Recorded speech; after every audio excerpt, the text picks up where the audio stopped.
Hello, everyone, and welcome to Good Faith and Fastballs, Episode 1, the season premiere. My name is Shawn from Imperial, aka SFI. And I'm Mike Z, aka Zums. And again, this is our season preview episode. So we're going to get you prepared for your fantasy baseball draft. We're going to go around the horn, reveal those player rankings position by position. And we're also going to go under the hood for some star-studded tail of the tapes. Then we're going to wrap things up with a few playoff predictions as well as some season award predictions. This is Good Faith and Fastballs.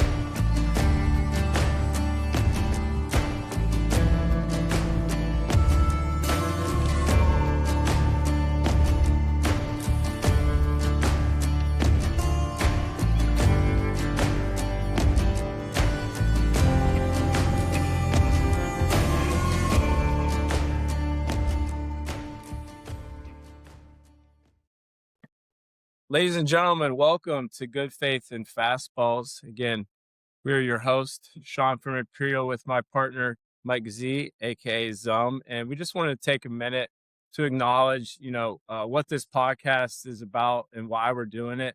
Mike and I have known each other for a while now. It's been about 10 years, and we've been playing fantasy baseball pretty much the whole time we've known each other. So it's something we really can relate to and have fun. We also are just huge believers in fantasy baseball in general. We will go and tell anyone that will listen to us that it's better than fantasy football. So really passionate about it. But what I think really makes us different and makes us stand out amongst everyone else you're going to hear from in the fantasy baseball world is we're in a 20 team league for fantasy baseball.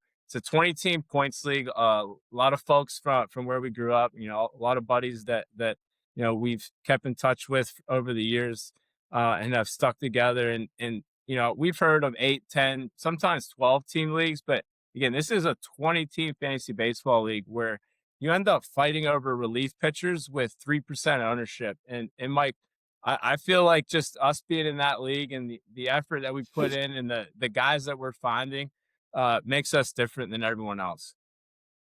I think there's no doubt. I mean, I've been doing fantasy baseball for the last 23 years. I can remember it like it was yesterday, going from an 8-team categories league to a 20-team head-to-head points league. We obviously do a lot of prep, Shawn, and, we do mock drafts. A lot of those waiting rooms that exist in the mock draft world have a maximum of 15 teams. So they don't even have the format built out for 20-team leagues. So I think where we add the value is that, we're constantly prepping. We're constantly looking at guys in the pipeline. We're competing over guys. I think you don't even do it justice. We're competing guys for 1% ownership. A lot of the times, guys that we've never even heard of. So it just takes a different level of preparation. And I think right now, the way that we think about it is nothing else exists like what we have and what we're trying to put together. This is a grassroots effort. This is, our first episode, and we know that you have other options in terms of being able to listen. So we appreciate you sticking by us, and we look forward to, helping you guys throughout the year. That's exactly right. And so we just want to acknowledge, we're excited for this project. We would call it a passion project, but we're just going to have fun with it, see where it takes us. And so with that said, we're going to jump right into the player rankings going around the horn, starting with first base. All right, let's take a look at the top 5 first basemen for each of us, SFI as well as Zum. And on the screen here, you'll see our top 5 as well as the numbers to the right of each player's name. Those are our overall player rankings for the overall list. You see here my top 5 for first base: Nick Kurtz, Vladimir Guerrero Jr., Pete Alonso, Bryce Harper, and Freddie Freeman. I'm going to highlight Nick Kurtz here. I'm a little high on him, maybe compared to others. You see I have him at the top of the list. We actually just had our draft recently, Zum and I, over the weekend, and I was in the 18 overall spot. I was really thinking about pulling the trigger on Kurtz. Ultimately went a different direction with Gunnar Henderson, but this is a guy I'm bullish on. Was defending. He's the rookie of the year last year. 36 home runs with over 1,000 OPS, 1,002 to be exact. He's a left-handed hitter. The friendly ballpark out in Sacramento. This is a guy I'm bullish on. Again, left-handed power. I don't see what's not to like here. Who would you like to highlight? Yeah, I think I'd like to just respond to the Nick Kurtz thing because I Let's can hear it. certainly vouch for the fact that as of the morning of the draft, he was number one on your do draft list, and he was available for you at 18. I was stunned that you took Gunnar Henderson at 18. Listen, not a bad pick. Don't get me wrong. He's a stud. Obviously, World Baseball Classic, played really, really well. Probably should have been in the lineup last night. We're filming this today on Wednesday, so we're talking the championship game for the WBC, not in there. Yeah, I mean, what's not to like about Nick Kurtz? You know, those home runs that we're talking about in that OPS, that's not fake. Yes, the stadium that he played in, Sacramento, minor league ballpark, but he wasn't getting cheap home runs there. And you also had the opportunity, Shawn, at number 23 to draft Nick Kurtz if you decided to go bat, but you decided against that as well. So Nick Kurtz actually fell all the way to number 39 in our draft. So my list, a lot of the same names you're going to see here. Vlad Guerrero, number one, Nick Kurtz, number two. So we flipped on those two. Pete Alonso, third in both of ours. Matt Olson, fourth, and Freddie Freeman, fifth. So I'm going to personally highlight Matt Olson. Matt Olson. So just to kind of give you, a look into the life of Zummy during a draft. I'm very obsessive when it comes to You're obsessive? I am, yes, and I think that's why you and I get along so well. Point being, We can relate. we can relate. I mean, I did 176 mock drafts on Fantasy Pros this year, and every I've seen the scenario. screenshots. Yeah, I can provide the receipts if anybody needs to see them. You know, I don't necessarily wear that as a badge of honor, but I don't do the mock draft for the same reason every single time. Point being, I was in the 7 hole, and I was hoping and praying, fingers crossed, that Ronald Acuna Jr. was going to fall to number 7. Fortunately, he did, and I took him within 3 seconds of it being my turn. And then on the swing back at pick number 34, I grabbed my guy, Matt Olson. So Matt Olson here, just a consistent player all around. Batted 272 last year, 29 dingers, 95 RBIs, 98 runs. Really, really good counting stats. OPS of 850. People will tell you it's not all about stats, but I would say it's fantasy baseball, so it is all about stats. Now, how we get to those stats and some of the underlying metrics are just as important, so we're going to highlight some of those as well.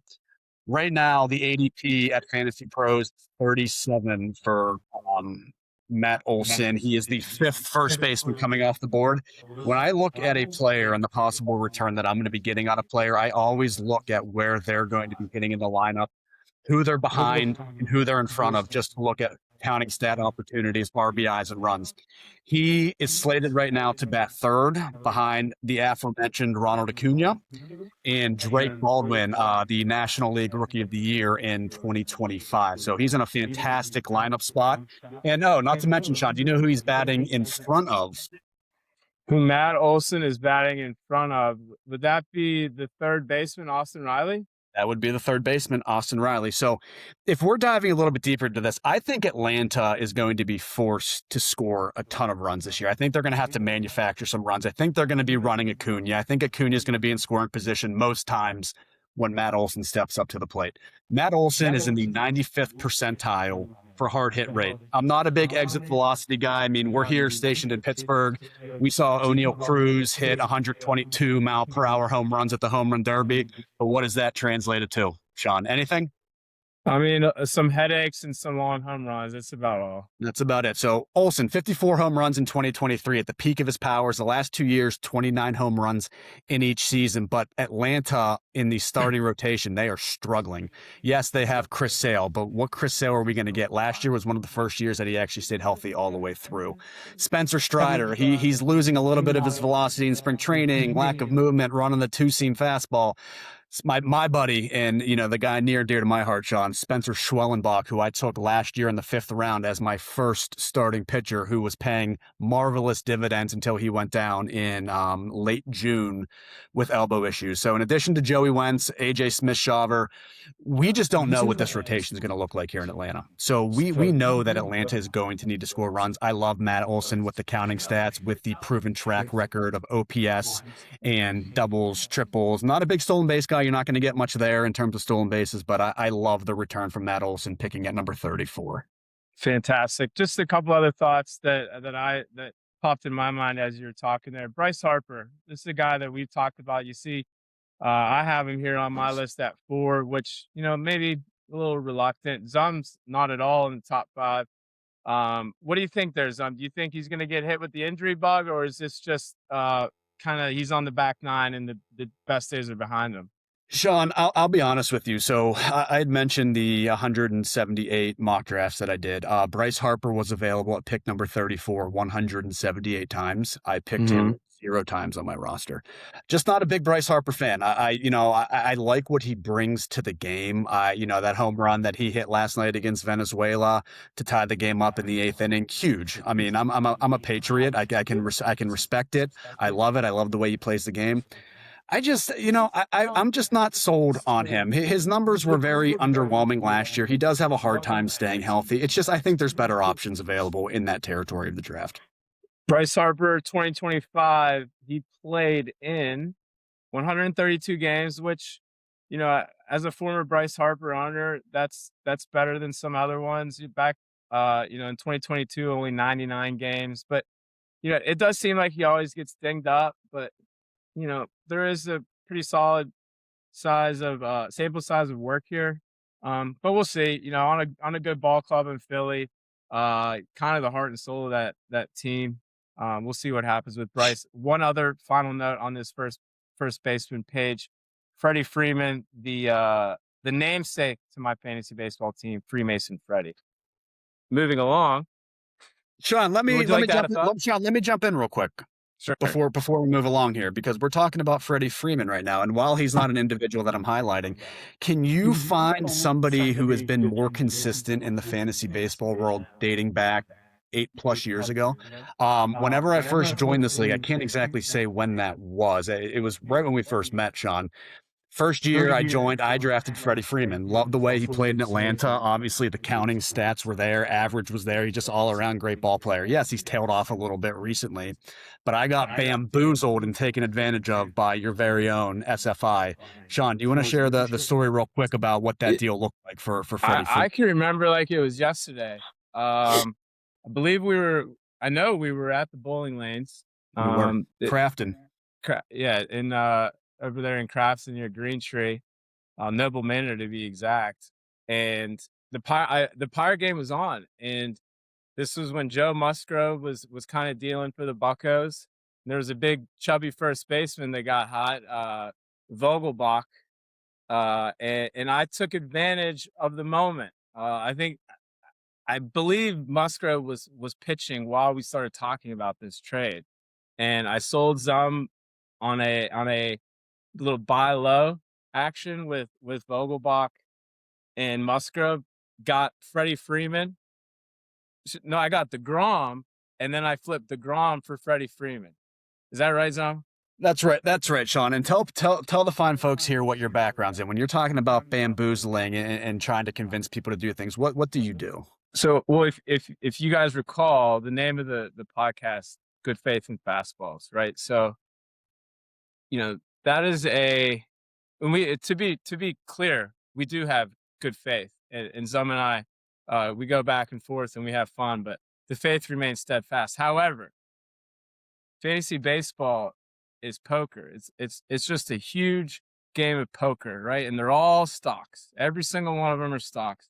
And I saw a moment where I had a few stocks that I knew were worth less, but at the time they looked nice and shiny, and I sold it to Zum in good faith. Is that accurate? It is, and I think if if we want to do another analogy, if you're a predator out in the wild and you see an animal that you're hunting and it's weak, aren't you attacking that animal first? I was Low I was hanging fruit. I was weak. I was weak when I came in, but listen, we went through the growing pains, and I have had two championships since that time. To SFIs, I think that number's zero, but you could In this league, it is zero. I have plenty of hardware in other leagues, but I will confirm in the Bowden Retriever, aka Bo, in Bo's shout league. out, Bo, shout out, Shout Bo. out Bo, League of Champions. Uh, the hardware is at zero, but man, I feel like I had a great draft recently. But man, Zon, we're off to a hot start and we're only at first base. Why don't we look at Ripping this? and roaring. I love the fact that it kind of just naturally evolved where it did. Absolutely. All right, taking a look at second base. See on our screen, SFI on the left, Zum on the right. Zum, why don't you take us through your top 5 second basemen? All right, so before I dive into my top 5 second basemen, I will say, just from experience with mocking and our real draft, second base is a position that is not very strong overall. There's not a lot of big names here. If you don't get one of the top 3, being Marte, Chisholm, or Terang, I think it's very advantageous to wait in a situation like that. I think you're reaching for guys like Nico Horner, Altuve, or even Ozzy Albies. So I digress. My list, top 5: Ketel Marte, Jazz Chisholm, Bryce Terang, Nico Horner at 4, and then rounding out the top 5, I have Ozzy Albies. It's the only individual that is not on SFI's list here. So I'm going to take the time to highlight Jazz Chisholm. I think Jazz Chisholm is a fairly polarizing figure. The dude's got swag. There's no doubt about it. Hit 31 bombs in 2025, 80 RBI, 75 runs. Good counting stats. Not to mention, Shawn, stole 31 bags. That's a lot. Yankees, OPS over 800. And just to kind of give everybody an idea here, an average ball player's OPS is around 750. If you're above 800, you are considered an above average or a good hitter. So Jazz Chisholm is a good hitter according to that metric.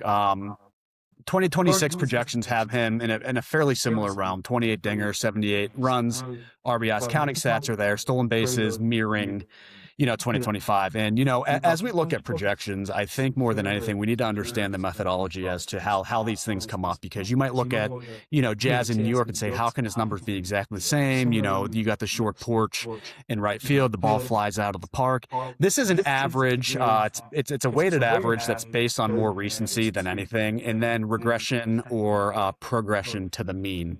So that being said, Jazz Chisholm right now going off the board at number 22 overall. So, round tail end of round 2 in a 12-person league, at the beginning of round 2 in a 20-person league. He, according to Fantasy Pros, is right now the first ranked second baseman. I would highly disagree with that and say that Ketel Marte is definitely the guy to target in the second base realm. And he is the third baseman behind Jose Ramirez, who we will dive into a little bit later, and Junior Caminero, who just had an absolutely scorching hot WBC. Shawn, Paul Skeens made one bad pitch in that game to the Dominican Republic. He left it up, he went off speed, and Caminero said, "No doubt, see ya." That's it. It was. I thought it was a mistake pitch. He was up 0-2 or maybe 1-2, and we're showing him a lot of heat, and was having good results. And he threw the breaking ball that hung, and he clobbered it. Either way, if you're hitting a home run off Paul Skeens, you're all right in my book. The thing that kind of concerns me with Jazz right now, taking him at that number 22. The jewelry he wears? It's a lot of jewelry. That has to be affecting his game in some capacity. I mean, personally, I think the guy's a distraction overall. I think he plays with a lot of heart, a lot of intensity. I don't maybe know, a little swagger. You could say that. It's not really my thing. I wonder how Ron would feel about it. Either way, lineup construction. Right now, roster resource and Fangraphs has him slated to hit 6th, which I don't like necessarily. They have Ben Rice slotted in at number 4, Giancarlo Stanton at number 5. So 2 guys right in front of him that can get on base. Giancarlo Stanton can't even open up a bag of chips, but he can hit a baseball 470 feet. Shawn, how can we make sense of that? Well, life's funny. And behind him, Austin Wells, Austin Wells. Is he Dominican? Is he American? There's a guy you haven't brought up yet, Aaron Judge. I mean, so this Yankee lineup, no matter what, as long as Judge is slotted, where they move him around, as long as he's healthy, this lineup is going to score runs.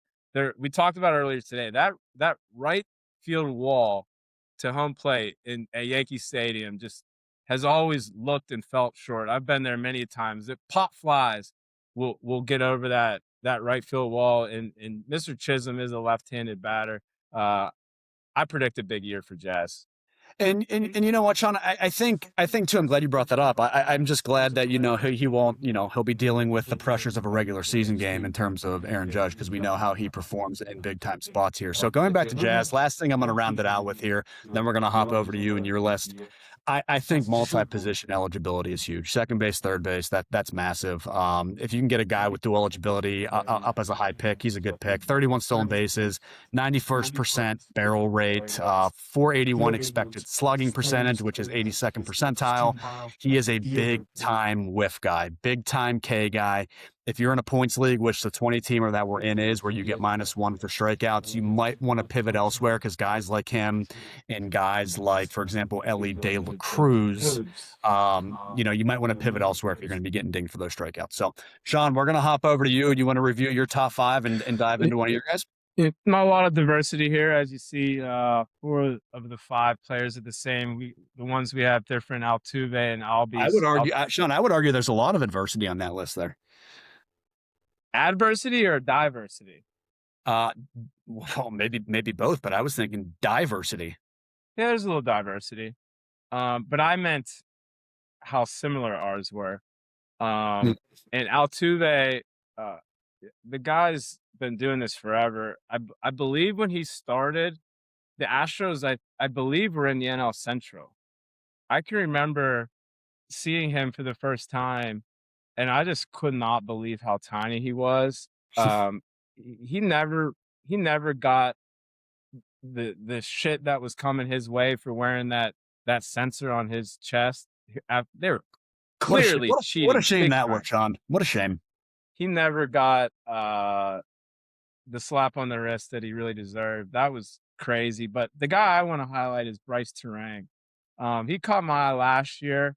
Kind of a big breakout year. He first season was 2023 was his rookie year, but the last year it seems like he kind of burst onto the scene. I did notice him during the World Baseball Classic. He just he looks like a big second baseman. He kind of looks like a shortstop at second. He's 6 foot tall. He's gonna be at the Brewers ballpark, which is very friendly hitter ballpark. 24 swipes last year. He did score 97 runs. So that's quite a bit. And again, I feel like the Brewers offense is going to be potent. Cheerio, Contreras, Yelich is still hanging in there, DHing. So this Bryce Terang, that's a guy I'd like to have on my ball team. So I'll say this, Shawn. Bryce Terang was part of the Horse Doctors roster last year. He shocked me a little bit. I did trade for him because I'm never content with my lineup the way it is. I'm never content with my roster. If guys aren't performing, they're getting shipped out. So I'm constantly working the wire. I'm constantly working deals in and out of people's inboxes. Bryce Terang was an absolute stud last year. His power numbers popped in June, July. The stolen bases, constantly scoring runs. He is a fantastic target. I think after you get to Terang, though, after that, even though our rankings are fairly close, I think you can afford to wait at the second base position. So this is maybe a position where if you don't get, I think what we're saying is if you don't get the top 3, think about punting at second base. It can't hurt. Well, Shawn, I mean, we can take a look, and we can, maybe dive into this a little bit later. But the Pirates recently acquired Brandon Lau. And Brandon Lau with the short wall and the high wall, but the short wall in right field. I mean, you can get a guy, you can get cheap power later. You don't need to pay a premium price to draft one of these guys if you don't get the Ketel Marte, Jazz Chisholm, or Bryce Terang guys at this point. I'm with you. One last note on Terang, and this is why baseball is the best. And it's for the nerds like us that want to dive into numbers. In 2024, Terang played in 155 games.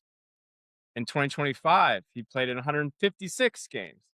He had 20 more swipes in 2024 than he did in 2025. I just always find it really interesting where a guy like Juan Soto, historically, he's never stolen bags. I believe he was maybe above 30 swipes He last had year. over he had over 30 last year. Yeah, that was incredible. I just think it's really interesting to see kind of how ball clubs decide, this is a year we're going to run them, and maybe this is a year that they're not. I just think that's something you need to pay attention to. Absolutely. Skip shortstop for now. That'll be next here. Let's run it back with the top 5 third baseman for 2026. Why don't you run through your list? Fantastic. So you see here, SFI, aka Shawn from Imperial. No surprise here, leading off with Jose Ramirez, followed by Junior Caminero, Manny Machado, Michael Garcia, and there's Austin Riley we mentioned earlier. There's one guy on this list that's really special to me. It's Michael Garcia. I've had him the previous 2 seasons where he's relatively been an unknown character in fantasy baseball. Was kind of known as a contact hitter with speed. He's somewhat of an undersized gentleman to be playing third base, similar to the guy at the top of the list, Jose Ramirez. Neither of those fellas are a big drink of water, but he's just really fundamentally sound. An OPS at 800 last year, did swipe 23 bags. The best thing he has going for him is he's paired up with Bobby Witt, right? He's either before Witt or after Witt where they place him in the lineup. You got Vinny Pasquantino. You still got Salvi Perez there in Kansas City.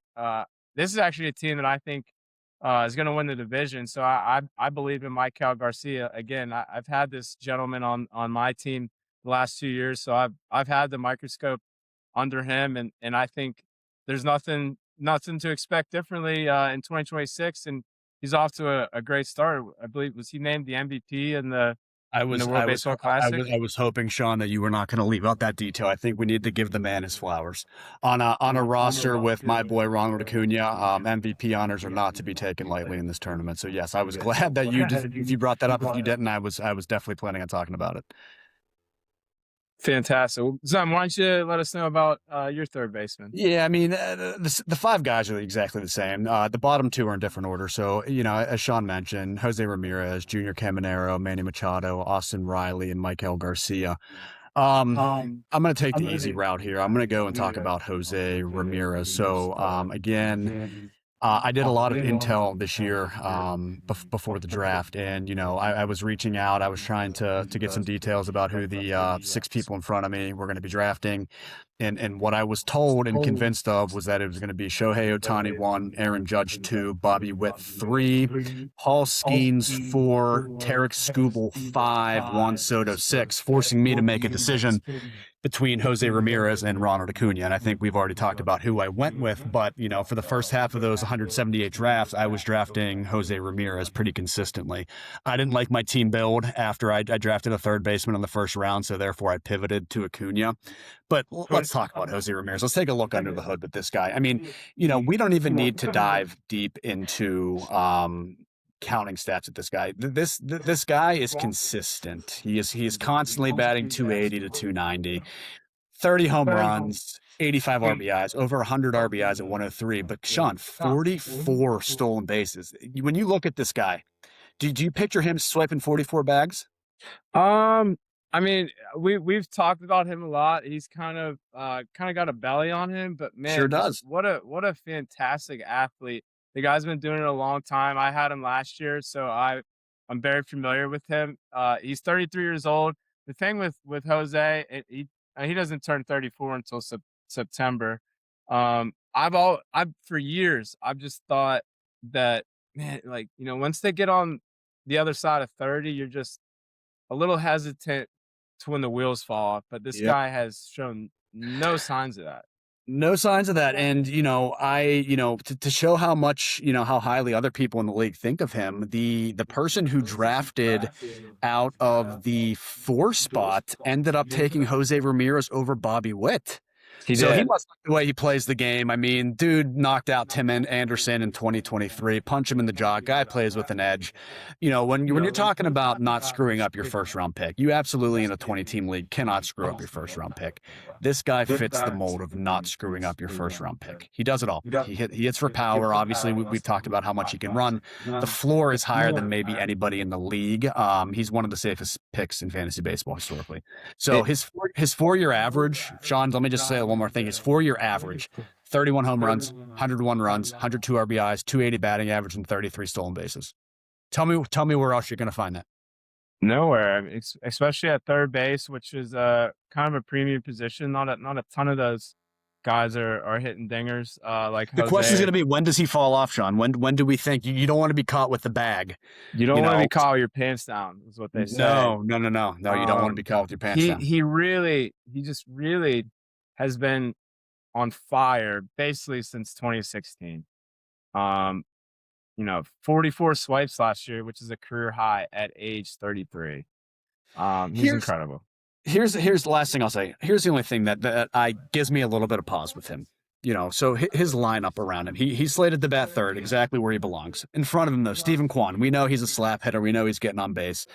The guy batting in the 2-hole, George Valera. I have never heard. I've never heard of George Valera. So he's batting behind George Valera. I don't know what George Valera's OBP is, but I don't know if George Valera is going to be scoring a lot of runs here. So it might be Jose Ramirez manufacturing a lot on his own. Behind him, Kyle Manzardo, Rhys Hoskins. The lineup overall, compared to all the other guys we've talked about, it is not strong. I don't expect the Guardians to compete this year, and I think we'll kind of talk through later where we project division winners being. I don't see the Cleveland Guardians, their namesake now, actually competing for a division title this year. Bringing up the Guardians, is it time to go back to the Cleveland Indians? I think it is, and I think we need to go back to the Jake. Sure. I went to school for 4 years in Cleveland, and I had a lot of good memories down at the Thirsty Parrot in center field before some of those games. And I'll tell you what, there was just a different buzz when it was the Jake. Absolutely. And I would say that logo, Chief Wahoo, arguably one of the best logos in sports, right up there with the Pittsburgh Steelers. People are too sensitive, Shawn, nowadays, but that's probably a story for a different day. That's the story for a different time. All right, Zums, going around the horn. Now we are at shortstop. You want to go ahead and give your top 5? Yeah, top 5. I think number 1 is unanimous. It's Bobby Witt Jr. He's my 3rd overall ranked player. Gunnar Henderson at 2 hit a bomb in the WBC, drafted 18th by SFI a few days ago. Ellie De La Cruz at 18 overall. He was actually drafted 33rd in our league. I think people were taking note of the strikeout totals in his game. Francisco Lindor, 4th, still dealing with that hamate injury. Don't know how that's going to affect him overall. And then Trey Turner, 5. So a little bit biased here, but I'm going to discuss Trey Turner. He's my 28th ranked overall player. Fantasy Pros also has him at 28. So I will just divulge this information now. I took Trey Turner in our league at number 74 overall, round 4. The 14th pick. I'm sorry. Yeah, the 14th pick of the 4th round at number 74. I was stunned that he was still there. Why do you think he fell there? I don't know, Shawn. When he's ranked 28, I think people see better options, or they think that there's better options out there. There was a huge run on pitchers early in this league. People started getting a little bit nervous. All it takes is for one domino to fall, and then everybody starts taking pitchers. There were a lot of bad draft picks ahead of Trey Turner. I mean, Luis Arraez, no offense to the Bangle, I love you. Shout out, brother. Luis Arraez at 67 is just not a justifiable pick in front of Trey Turner, in my opinion, personally. So, that being said, I swooped in, got Trey Turner 74, but I also took guys like Ronald Acuna, Matt Olson, O'Neal Cruz. I needed somebody to help stabilize my lineup, and this guy is one of the best at doing it. So very rarely in this day and age anymore, Shawn, do you see guys hit 304, but that's exactly what Trey Turner did in 2025. He hit 304. Power's slipping a little bit, 15 home runs, 69 RBIs, 94 runs, still scoring a lot of runs in that lineup with Schwarber hitting behind him. I mean, Schwarber's hitting 50-plus home runs every single year. Turner's on base. He's going to get those counting stats. 36 bags are still running him, so they are manufacturing a lot of runs. In the NL East, I think, is going to be an awfully tough division this year with the Mets and the Atlanta Braves. OPS was around 812 last year, so again, in a above average hitter right now. 2026 projections have him at 282, 18 home runs, 71 RBIs, 89 runs, 27 stolen bases. So current ADP 28. He's the 4th shortstop off the board. He is projected to hit first at the top of that Philadelphia Philly lineup in front of the aforementioned Kyle Schwarber, Bryce Harper, and Alec Boehm. batting fourth. So he is in the 82nd percentile, Sean, actually, for expected batting average. He doesn't strike out a lot. He can steal you a lot of bags. Great team, great counting stats, definition of a safe, steadying presence. Guys that, I look at this list, shortstop looks like to be the top five at least. Very, very solid players. All have their pros, all have their cons, but I'm very, very comfortable with Trey Turner at number seven. Well, you said you're very comfortable, but just something I noticed, and I wouldn't expect anything differently here since you're a proud owner, but it's been a few seasons, but the guy has, I don't want to say constantly, but often injured. What are your thoughts there? I think you say he's a sneeze away from a pulled hammy. Is that right? Did I get that No, right? a sneeze away from the, it used to be the DL, but now the IL. He's a sneeze away from the IL. Yeah, I mean, I don't know. I think with any other player in the league, I don't understand first and foremost. Baseball players. I played baseball competitively all the way up through high school. Was going to play in college as well. Never once pulled a muscle legging it out to first base. Okay, like what are these strength and conditioning trainers really doing? How much they're getting paid to keep these athletes healthy? They're not keeping them healthy. That being said, 74 just way too good to pass up for me, especially like I said with my lineup build the way that it was. I had to take a safe and steady presence. And let's face it, there's always going to be guys that you can pick up off the waiver wire later on. I mean, I think you mentioned before Nick Kurtz wasn't even drafted last year. I have an eye for identifying talent. I have guys flagged right now in my queue identifying their spring training stats. I'm looking at the pipeline from AAA as well. So I have faith that if something does happen, unfortunately, that I'll be able to take care of that position as well. So I'm not really that concerned about it. Sean, thank you for asking. I do No, appreciate it. I think that's a fair answer, and you got him at a good price. You brought up the injury thing. I think it kind of dawned on me a long time ago why these guys get hurt. It's not because of the strenuous activity, right? There's a lot of standing in baseball. I think what it is when you play 162 a year, you increase the odds of pulling a hammy, right? You could pull blow your back out getting milk out of the fridge, right? When you're doing 162, sprinting down the baseline, diving in the hole, people get hurt. I've always felt like injuries are. I've always kind of teed them up as luck or bad luck, right? I try to give them the benefit of the doubt, but with pitchers, a little different. Yeah. With hitters, I try to give him the benefit of the doubt. He played 141 last year. That's if you get 141 out of him this year, I think you'd be happy. I'd be thrilled. And I think when you talk about injuries, I think you have to differentiate between the soft tissue versus, the bones. A broken bone, a broken jaw, those things are pretty acute one-time type. The lingering hammy issues, that does give me a little bit of pause. But like I said, I think the risk to reward, like any decision that you make in life, I did it. I looked at around like pick four, still sitting there. I was just making sure that I wasn't making a mistake. He was still there, had to. Sean, let's move on to your list. You want to talk through your top five and highlight one of your players? I think I know who you're going to go with. Yeah, you know right where I'm going with this. And at the top, we started with first base, and I did really flirt with the idea of drafting Nick Kurtz, 18 overall, and it was really looking that way up until draft day. But if you do notice here, if you go back to my first base rankings, I did have Kurtz at 11. You see Gunnar Henderson here at 10. So I was committed to Gunnar. I just really did not expect him to be there. I was really focused on pretty much it was between Nick Kurtz and Vlad Guerrero. Then boom, Gunnar Henderson falls to 18, and then that was on a Sunday. Was it that night? No, the next day. He hits the big home run in the Baseball World Classic down in Miami. So I was excited to see that for Gunnar. But we mentioned, I'm in a few leagues, one of them being a dynasty, and Gunner's on that squad as well. So I've been tracking Gunner for a long time. Last year, I really do. We were speaking about injuries. I do think that he, that the rib, it was the rib cartilage injury in spring training that just kind of got him off to the wrong foot to begin the year, and he never.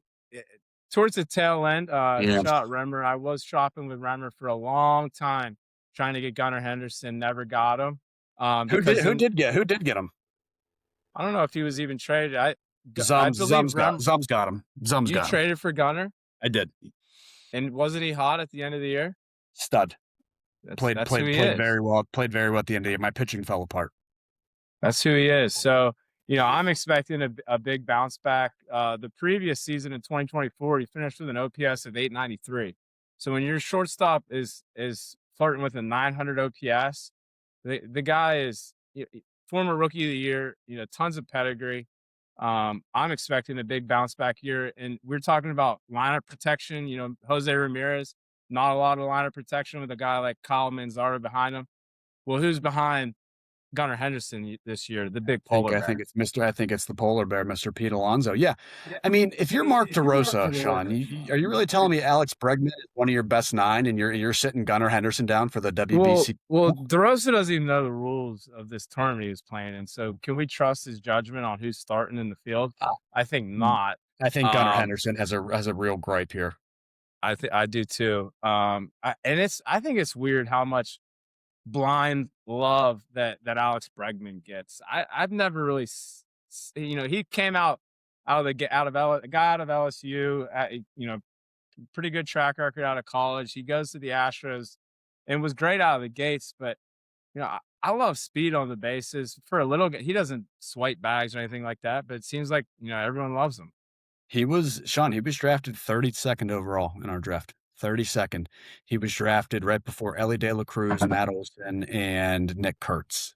Good Faith So and Fastballs needs to get with his publicist.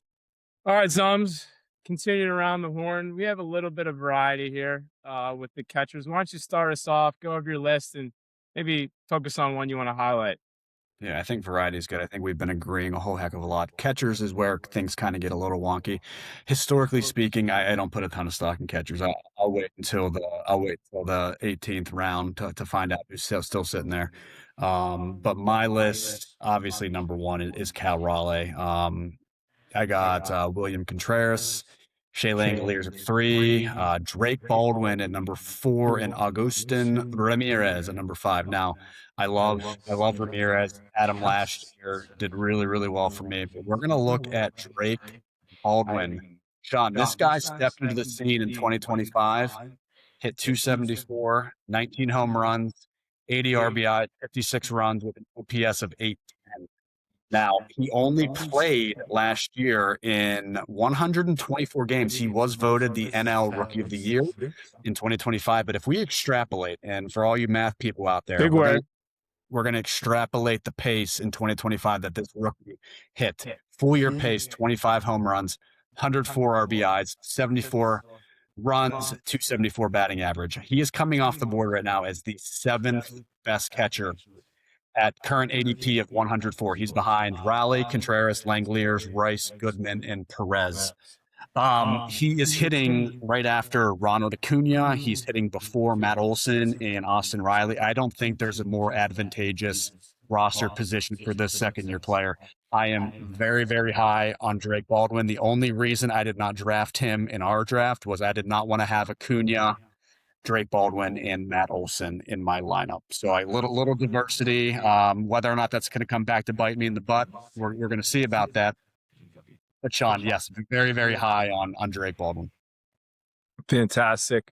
A lot of similar names here: Cal Raleigh, William Contreras, Shea Langoliers, Augustine Ramirez, and the other Will Smith, not that Will Smith. But Getting jiggy with it. Yeah, getting jiggy with na. Augustine Ramirez. This is a guy that in a 20-team league, when there's any highly touted prospects that get the call up or there's an impending call up, there's a lot of eyes on that ball player. And in my opinion, Augustine Ramirez was one of them. There was kind of a little bit of fanfare when he got the call up. I believe was he $100 ad, or maybe it was like an $89? Did you get him? I got him. Oh yeah, I got him. He was there was only 3 or 4 people who bid on him, but I think I blew it by about $40 more than I needed to. So I definitely wanted to get the guy, so I got him, but I did overpay. Well, maybe I should just ask you, how was your experience? My God, I love the guy. Yeah, I mean he had solid at bats. He was an everyday player. Like yes, he went through growing pains, and as you look through some of the late season struggles, he was swinging and missing a lot. I think people saw the holes in his swings and they started to exploit it. I have full faith in Ramirez, and at being a second-year guy. He's going to be on a bad Marlins team, but he's going to have the opportunity to play every single day. He's going to be batting behind Jacob Marcy, who I think is a nice up-and-coming player for the Marlins there. Going to be batting probably right behind Kyle Stowers as well, who showed some really, really good pop last year. Um, Great experience. I don't know who got him in our league, but he was definitely somebody that I was eyeing up as well. But again, somebody you can afford to wait on if you don't get Cal Raleigh. And I know that he's going to be talked about a little bit more in depth later, so we're not going to dive into it now, but absolutely love having the guy on my team. Yeah, and just to go off his stats, last year 701 OPS. But he does have an extensive track record in the minors that should get you excited. He did hit 21 bombs last year, and there is a little bit of speed that you get with Augustine. 16 swipes last year, so He could steal he's you not some bags. Yadier Molina out there. No. No, I mean, so I set up the I think it's called Sports Alert. So big pop to Sports Alerts on the Shout on out the app. Sports Alerts. Yeah, I would I would put my lineup in sports alerts and my phone would be constantly going off about when guys were stepping up to the plate, when they were getting hits, when they were stealing bags, when they were scoring runs. It was a quick dopamine hit every single time one of my guys came up. And I would get to the point where it's seemingly every other day I was getting the Agustin Ramirez just stole a base. And then 3 seconds later, Agustin Ramirez just stole a base. He now has two stolen bases in the game. And it happened all of the time, seemingly. Loved having the guy on my team. I'm very, very high in Ramirez. I think his future is very bright in this league. He's reminding me of Augustus Gloop from Willy Wonka. I mean, can we talk about how bad the remake for Willy Wonka was? I don't even want to think about it. All right, after a very spirited catching segment, we're going to move on to the top 10 outfielders. So now, given the fact that there's three outfield positions, we're going to name our top 10. We're going to highlight two each in a 20-man league. Let's do the math here, Shawn. 20 teams, three outfielders. That's the top 60. So outfielders is a position that kind of gets scary in a hurry if you don't get a top guy. But fortunately, this is where a lot of the talent is, Shawn. So go ahead and highlight your top 5 from this list, and then we'll head to sheet 2 at some point and talk about the last 5. Yeah, this is where you're going to find a lot of the pop in the lineup. As you see here, Aaron Judge, 2 overall, Soto, 4 overall. Then Kyle Tucker, Ronald Acuna Jr., Corbin Carroll. Corbin Carroll, I was a little hesitant on the Hammett bone, so you'll see him there at the bottom of the list. But I want to follow up with Juan Soto here. This is a guy that's been playing a long time, and I believe he's only is he 20? He's 27 years old, and he is now in his 1, 2, 3, 4, 5, 6, 7. He's in his 9th season. That's wild. That's and the wild. guy has just been absolutely On a heater. On a heater. Talking about Jose Ramirez, this guy's doing the same. And I think we saw the best version of him last season. And Zom, earlier today, we went over our end of season predictions. I might have a new NL MVP, maybe a little foreshadowing there. But the one piece I want to focus on is we were talking about trends, right? Especially with swipes on the bag. You want to take a guess at Juan Soto's career high in steals before 2025? 7. Close. 12. Hmm. Back in 2023, he did it with the Padres, and in 2019, he did it with the Nationals. 2025, 38 swipes. So all along, I thought this was a guy that loves to walk, drives and runs, plays a solid outfield, and that was it. But oh my God, he just showed us a new part of his game. He's got speed on the base pass. And he is the rare guy, Shawn, in the league who walks more than he strikes out. It's refreshing to see. And you know me, I'm a big time walk guy. When you're talking points leagues and you're getting a point for every walk, man, you'll take those when you get them. And let's go back to the title of the podcast, Good Faith and Fastballs. Why fastballs? You got to stay on the fastball. And I think you see him, you can kind of see him doing that when he does his little shuffle. He knows what pitch he's looking for. And I just love that he is trying to work a walk and oh, by the way, he's not bad at hitting the ball over the fence. 43 bombs last year. He does lose Pete Alonso. He gets Bo Bichette. It's a decent Met lineup, but man, I think you expect you got to expect big things from Juan Soto. You draft him in confidence. Well, Shawn, so I think too, like I was stunned when I looked up at the end of the year and I saw what his final stat line was. I was stunned because it seemed like one of the quietest stat lines that I've ever seen in my entire life because he started off cold. Started off Uh, cold. Started off really cold, ended the year with a measly, 263 average, nothing to sneeze at, 120 runs, 43 home runs, 105 RBS, 44 stolen bases.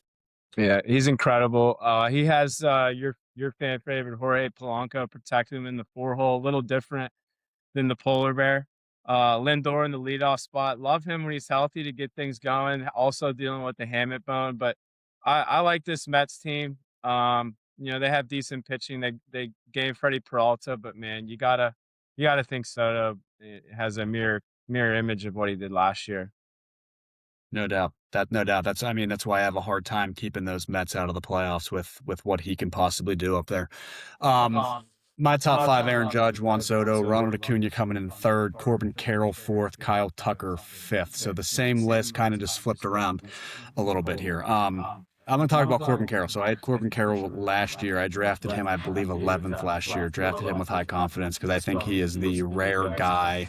Maybe not now that we've talked about Juan Soto, who can. What's his speed percentile on? He's on not. He's 99th percentile. Once you get this guy going, you're not stopping him. In that ballpark that he plays in, hitting through those gaps, there triples come. He had 14 triples out in the last desert, year. which I have to think the air and the climate out there, not as much as Coors Field, but you got to think that has a little bit of a role. Ball flies off the dry air out there. It's if you hit that ball in that right center field gap and it goes out towards that pool/hot tub, whatever we're dealing with out there, big outfield, and he's got a great lineup. He might score. Yeah, he's batting behind Perdomo, and Marte Perdomo was a stud last year. I know we can probably get to him here in a second, hard, because that was a guy that I believe he was he undrafted last year? Undrafted guy. I had an injury really quick out of the gates. I had to pick someone up at shortstop. Boom. Geraldo Perdomo ends up leading the league in RBIs for months. He was an absolute steal of a pick there. I mean, that was just something pick off the waiver wire. Those guys don't grow on trees. It happens. Nick Kurtz was also not drafted off the waiver wire. It's crazy they're out there. That's what we're here for. That's why we make the big bucks. You got to be paying attention to the guys that are out there. You're going to find guys who just panic early on. And you're going to have guys chasing baseball cards. You're going to have guys chasing stats. You're going to have guys chasing the wrong things. You just got to keep a keen eye on who's sitting. Keep your head down and just trust the numbers. Trust the back of the baseball card. Don't try collecting baseball cards. Trust the back of the baseball card. That's right. So sandwiched in between Perdomo and Marte. So, I mean, no, I'm sorry, not sandwiched in between Perdomo and Marte, 1, 2, Carroll 3, batting behind those guys, batting in front of Moreno and Pavin Smith here. So we can talk about this a little bit. I mean, because it's the elephant in the room. It's the injury history. So, spring training. That's the only elephant in the room with him? No, but, not knowing our audience. That's the other podcast. Yeah, I mean, there's a few things. Guys like him and Spencer Strider, kind of lighting the loafers. Pete Crow Armstrong, maybe. Yeah, Pete Crow Armstrong fits the mold as well. So guys that I good players. I'm not sure I'd be grabbing a beer with them though. No, I understand. So, Corbin Carroll, let's talk about it. Hamate bone injury. Okay, so that scares people a lot. I get it, but today, looking at the box score, Corbin Carroll hit a home run and stole a bag today. People who drafted him have to love those signs. So dealing with that, doesn't look like there's a power drain going on with him. He's still hitting the ball over the fence. He's still running a lot. Those are two very encouraging signs for Corbin Carroll. Last year, dealt a lot with the shoulder issues, was swinging out of his shoes constantly. Went on a stretch where he was striking out like twice a game. Did he change his batting stance maybe year to year? Did you see a difference in his stroke? They did. They wanted him to hit for more power, so he adjusted his stance, but he left a gap open in his swing that was getting exploited. These pitchers, that they can exploit any hole in your swing. They study. They study it. Exactly. They study it. But the guy had 31 doubles, 14 triples, power alley at the home ballpark, 32 steals. My goodness, guys, like this guy, don't overthink this one. If he falls to you outside of the top 10, you got to grab him. He's an absolute stud. I don't even think he's hit his peak yet. So I think honestly we could be looking back on a 30 home run, 80 RBI, 120 run, 40 stolen base season, and not even think twice about it. I really believe that the sky's the limit for Corbin Carroll this year. Let me just offer up a question here. In years past, there's been guys like Christian Walker. Did they have Josh Naylor last year? Did Naylor have a stint with the Diamondbacks? He did. Um, Then he got traded to Seattle. so I see Perdomo, Marte, Carroll. Great top three. You're going to score runs. You're going to win ball games with just from those three. But after him in the fourth slot, this is on roster resource as of today. Clean up Gabriel Moreno, a catcher, then fifth, Pavin Smith, DH. What do you think about those two? You put some respect on Gabriel Moreno's name. He is currently my starting catcher. No, he is what he is. He's a fantastic framer of the ball, great pop time, great defender, but doesn't strike out a lot, walks a lot, hits for contact, can hit you 10 home runs. He's not somebody 10 that home runs from a cleanup hitter? You're cool with 10 home runs? I'm okay with having Moreno as my catcher on my roster. I'm not sure But I'm what the other talking about options the in there. Diamondbacks as regards to Corbin Carroll and providing him protection. My first round pick, Gunnar Henderson, being protected by the polar bear Pete Alonso, Carroll being protected by a catcher that I gotta admit I'm not very familiar with. And that's okay, but I am familiar with him. I think Corbin Carroll's that guy who can hit you a single, steal second, steal third, and score on a sac fly all within 4 pitches. You So want to take? Go ahead. I'm not sure that you need a guy like. Would it be nice if you were an Arizona Diamondbacks fan to have a guy hitting fourth that could possibly knock these guys in? Sure, but it's baseball. It's Maybe let's roster trade for construction. someone. Maybe they'll trade. I mean, if they're competitive come the All-Star break, maybe they'll trade for somebody. Yeah, but Corbin Carroll, they need him to stay healthy. If he's healthy, he's one of the best picks in the draft. Zones, if you can answer this, I'll be impressed. You might get this. He's batting sixth, playing third base for the Arizona Diamondbacks. Who? Is it Jordan Lawler? It is not Jordan Lawler. He's batting eighth, playing center field. I'll give you one more guess and a clue. This is his third team. I repeat, all were in the NL. Plays a great maybe plays the best third base in the last 40 years.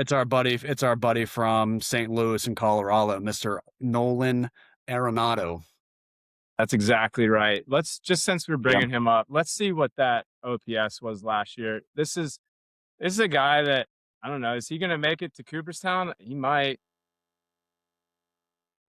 I mean, do we think some of those stats were inflated from playing in course for all those years? Probably. You can't argue the ballpark factor. But no, I mean, has an excellent glove, multiple time Gold Glove winner. I don't know. I think the standards have been lowered for the Hall of Fame in general. How many Gold Gloves for Nolan? He's got to be close. I mean, it's got to be around 7 or 8. My guess would have been 5 or 6, but it might be even higher than that. Yeah. You want to take it? I mean, go ahead. You could pencil him in at the beginning of the year to get the Gold Glove every single year when he was playing with Colorado. Ready for this? Again, Good Faith and Fastballs. We love Jesus. His OPS 666 from 2025. Oh yeah, we don't like that. We're gonna stay away. Let's move along. All right, Shawn, that was outfielders 1 through 5. We're now going to move to 6 through 10. Shawn, go ahead and give us number 6 through 10. Highlight the guy of your choice. Yeah, still a lot of great options here. 5 through 10. Fernando Tatis Jr., who I will say I've been off of completely ever since the steroids. Julio Rodriguez, Jackson Churio, Yordan Alvarez. We hope he can stay healthy this year. I'm rooting for him. And then Roman Anthony rounding out the top 10. That's who I want to focus on, Mr. Roman Anthony.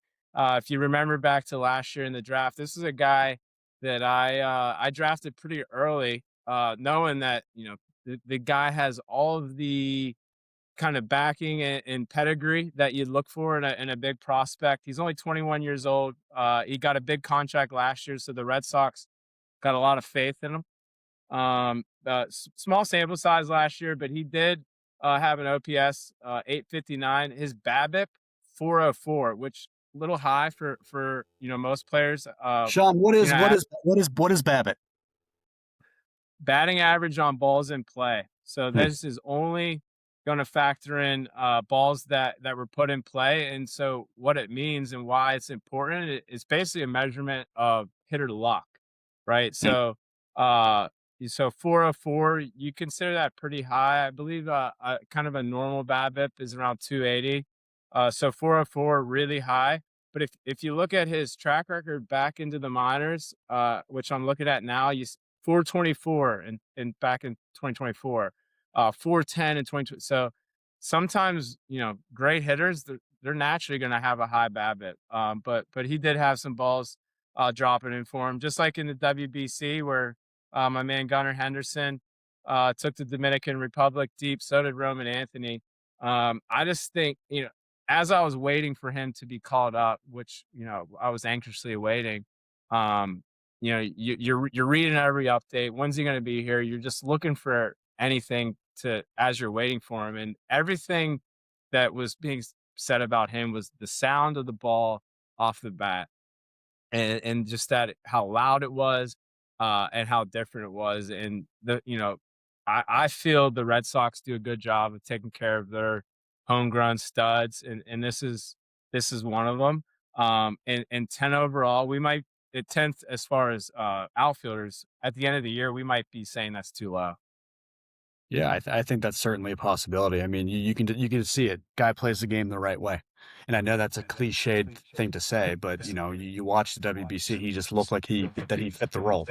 Moment wasn't too big for him like it was for a lot of the other guys. So when I look at my 6 through 10, a lot of the same guys again: Julio, Tatis, Chourio, Jordan, and James Wood here. So real quick, I'm gonna talk about Alvarez, but I think it's important to highlight with Julio Rodriguez. He's a very frustrating player. Then you look at the end of the year, and his stats are absolutely elite. If you can deal with the angst of a first 3 months of just being an average baseball player, the guy when the temperature gets dialed up, the guy gets hot.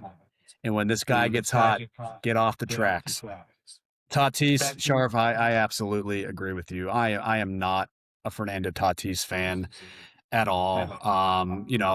I think he's still above Chourio and Alvarez. I put personal things aside. I'm just not a huge fan of Tatis overall. But Jordan Alvarez, he's an interesting one. So he's spent some time on my rosters in the past. I don't know that there's a better pure hitter in the game when all things are going right.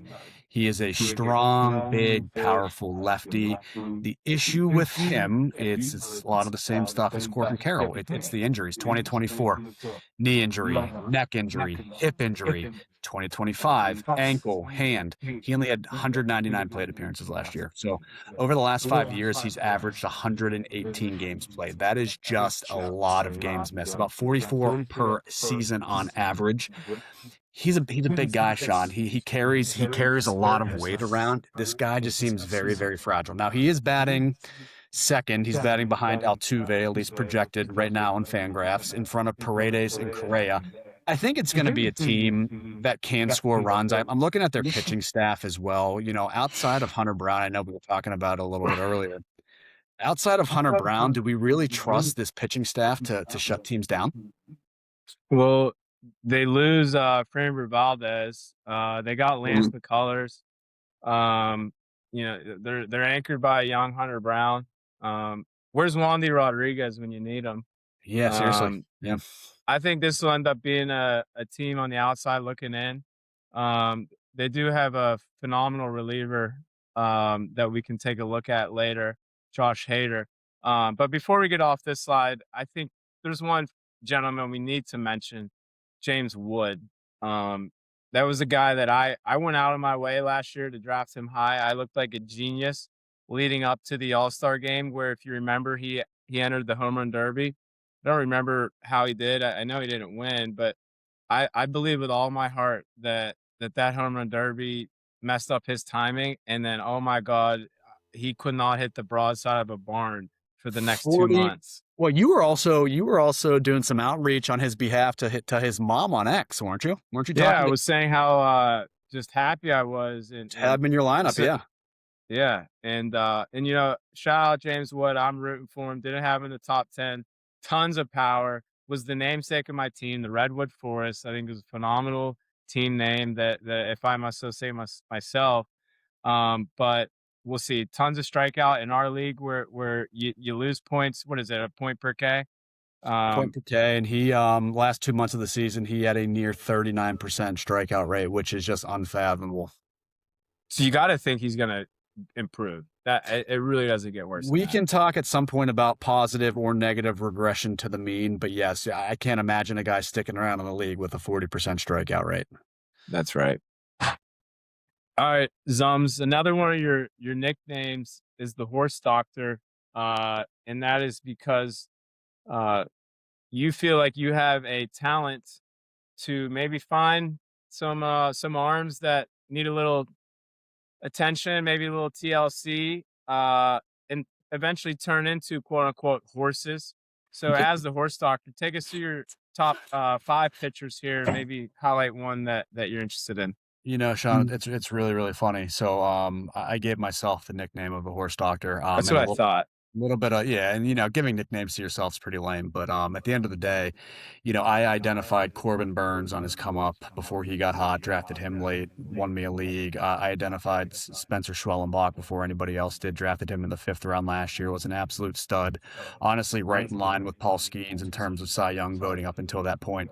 And I gave my name the horse doctor because again, you don't my draft strategy overall, I don't typically target pitchers early. I'm never getting one of these studs, these aces.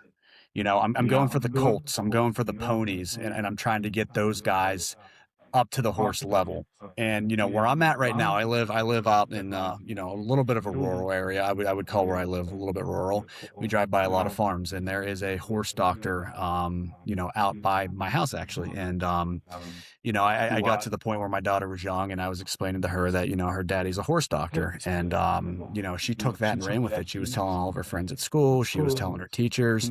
And there came a point where there was a career day and they had asked me to come in to talk about the work that I do with horses. And at that point in time, I kind of had to let that dream die a little bit and explain to her, no, honey, I work in finance, but, I am a horse doctor. I really am. I bring these guys to life. They win me leagues. And then she just stared at me like I had two heads. And, the dream died then and there. So enough of that. I will always be the horse doctor. I have some guys this year that I've identified as well. Maybe we'll talk about it a little bit later.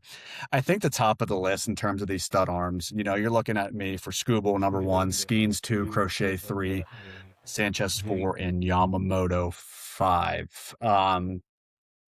Being from Pittsburgh, a little bit difficult for me to put Skeens behind Scooble. I'll differentiate a little bit later. It's fantasy baseball. It's fantasy baseball. Why I did that? I mean, yeah, we can talk a little bit later about why I might have done that. But I'm going to look at a guy from the NL East, Mr. Christopher Sanchez. Now, this guy coming off a fantastic year. My ace. He was. You drafted him in the 2nd round this year at pick number, what was it, 23 overall. So you went with a pitcher over Nick Kurtz. So that just goes to pass show on Kurtz for Sanchez. How much you like Sanchez as well. So last year, 202 innings pitched. I mean, how often do we find guys that pitch 200 innings? Left-handed. Left-handed, 212 Ks, so over a K per 9.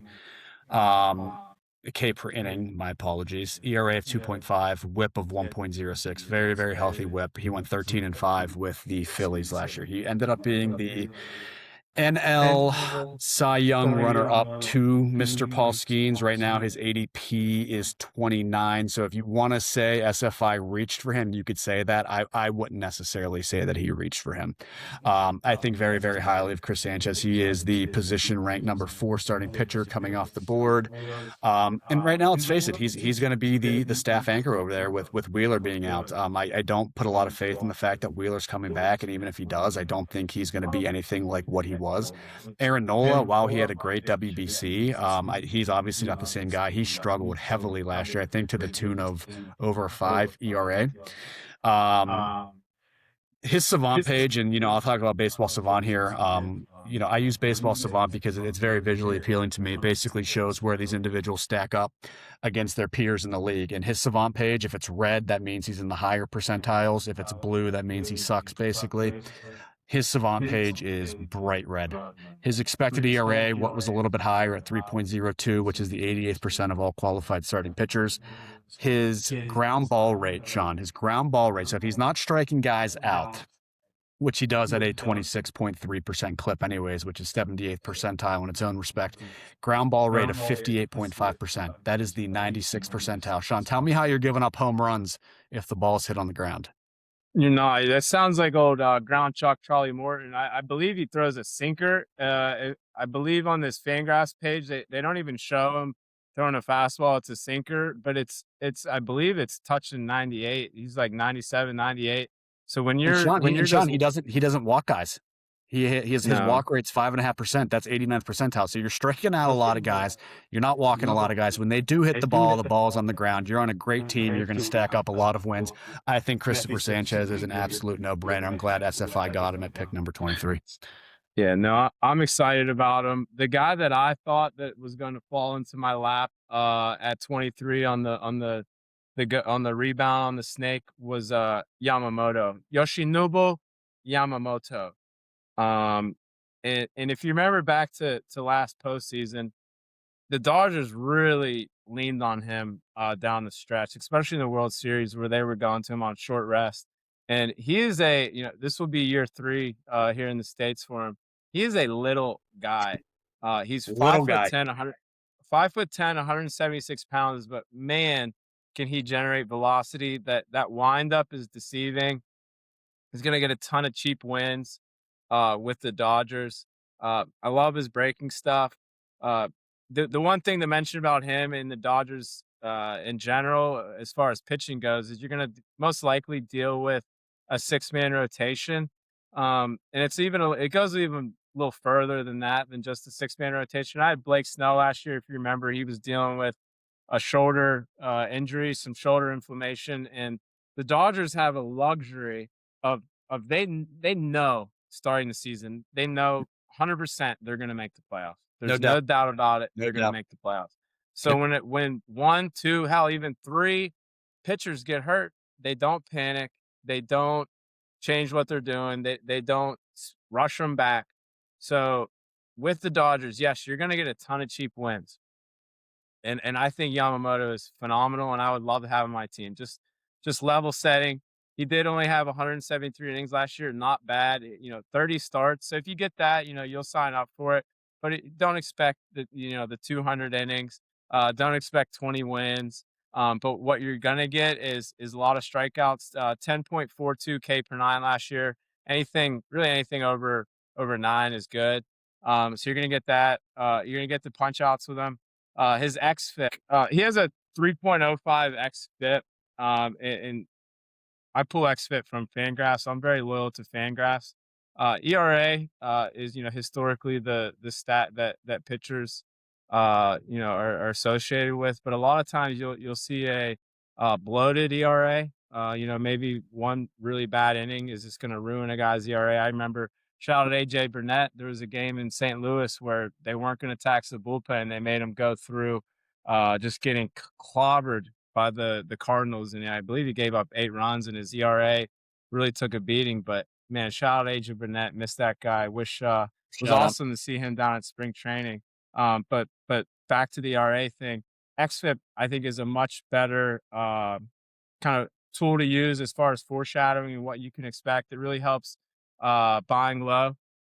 It basically it's eliminates below average fielding, so it puts everyone on an even scale as far as fielding, and then it and as well as the home runs, it adjusts to the average. So it's able to just give you a much clearer picture on what someone's true ERA is. Yeah. And he's sitting at 305.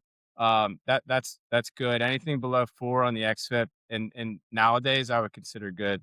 Yeah, I think ERA is a pretty rudimentary stat. I think you got to dig a little bit deeper, which I'm glad you talked about the Dodgers 6-man rotation. If you wouldn't have mentioned it, I would have mentioned it. I avoid guys like that just because, I'm going to draft guys that are going to get innings, that their team is going to be in a hunt. You know, who are the Dodgers really hunting? You know, they are the hunted. They will always be the hunted. Like Shawn said, they know they're going to be there at the end of the year. If they have a guy who, you know, has a friggin' hangnail, they might keep him out for 2 weeks. You know, it's just they have no urgency to bring these guys back because they know they're going to be there at the end of the day. There's no doubt about it.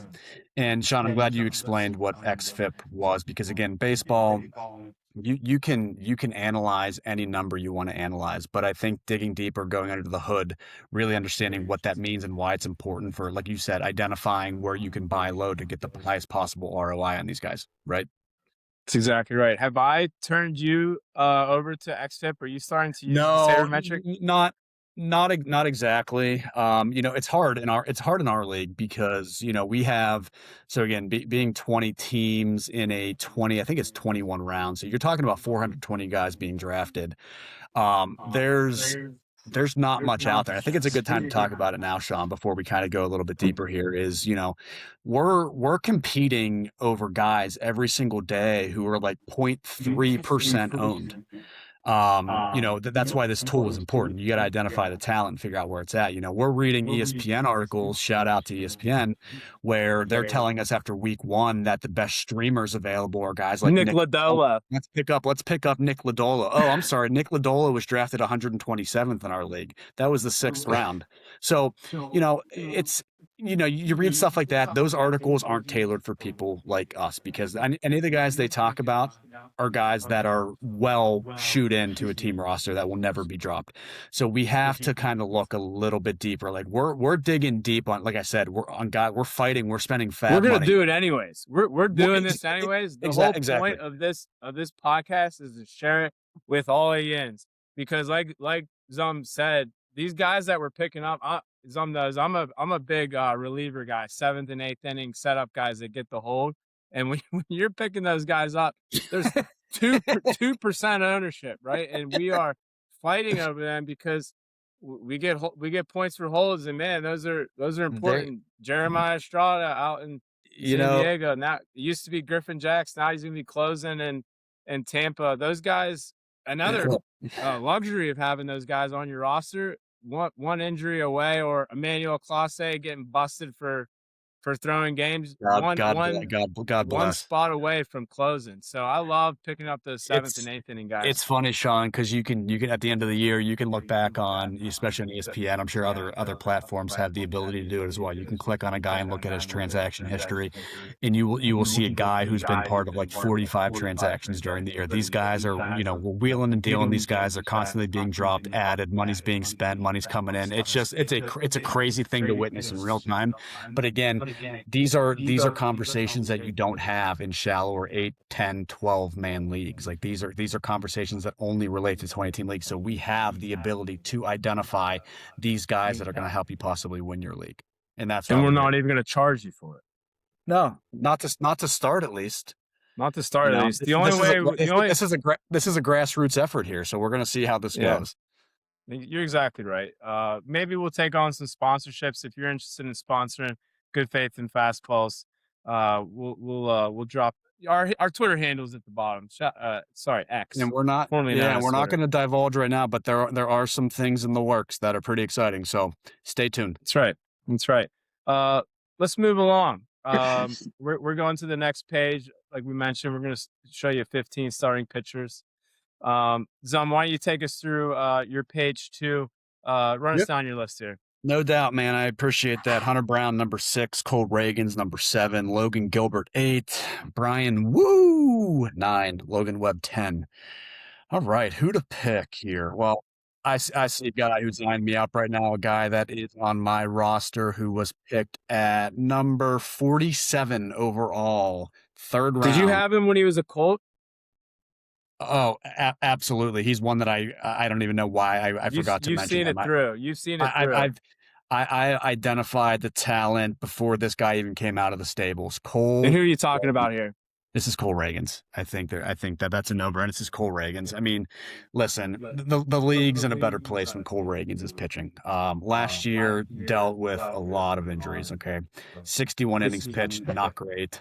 Didn't get the ROI that you were looking for last year. Shout out to James Burry because I know James Burry, our buddy, who Okay, eventually will JVB. JVB will get a spot on here. We'll maybe have him talk through Cole Reagans, what his thoughts are on him. But 98 Ks. I mean, 61 inning, 98 Ks. That's a pretty big number there in terms of Ks per nine. ERA was bloated, 4.7. The guy just wasn't right last year. Whip of 1.2, starting to approach the unhealthy range there. He was 3-3. So I don't think we can really take a look at last year and project forward what he's going to be. The issue with this guy, like it is with most players in the league, it's injuries. He's slated to pitch 163 this year. If he pitches 163, I would be thrilled. 202 Ks. I think that's probably even a little bit low based upon historical numbers. Whip of 1.15 with 11 wins. So his current ADP is 50. I got him at 47, and he's the 12th pitcher off the board right now. So he's the anchor there. There's no doubt that he's the alpha out there in Kansas City. Do you want to go ahead and guess, Shawn, what his historic average K per nine is? So in the bigs or In the bigs only. In the bigs only. I don't care about Little League. I'll say it's 12.1. 14.3, which is absolute insanity. That offense over there, we've already kind of touched on it. Bobby Witt, Vinny P, the pass squatch. Know that he gave a shout out to the city of Pittsburgh during the WBC. Kennywood. Fell in love Kennywood. with Kennywood. I would love fall in love with Kennywood? I would love to get Vinny P some get some fries with him. Maybe throw a little Heinz ketchup on him, and Jack Caglione, which Shawn, I know you're very high on. Is it Caglione or Caglione? I think it's Caglione. I can appreciate how it's spelled, but it is Caglione. I agree.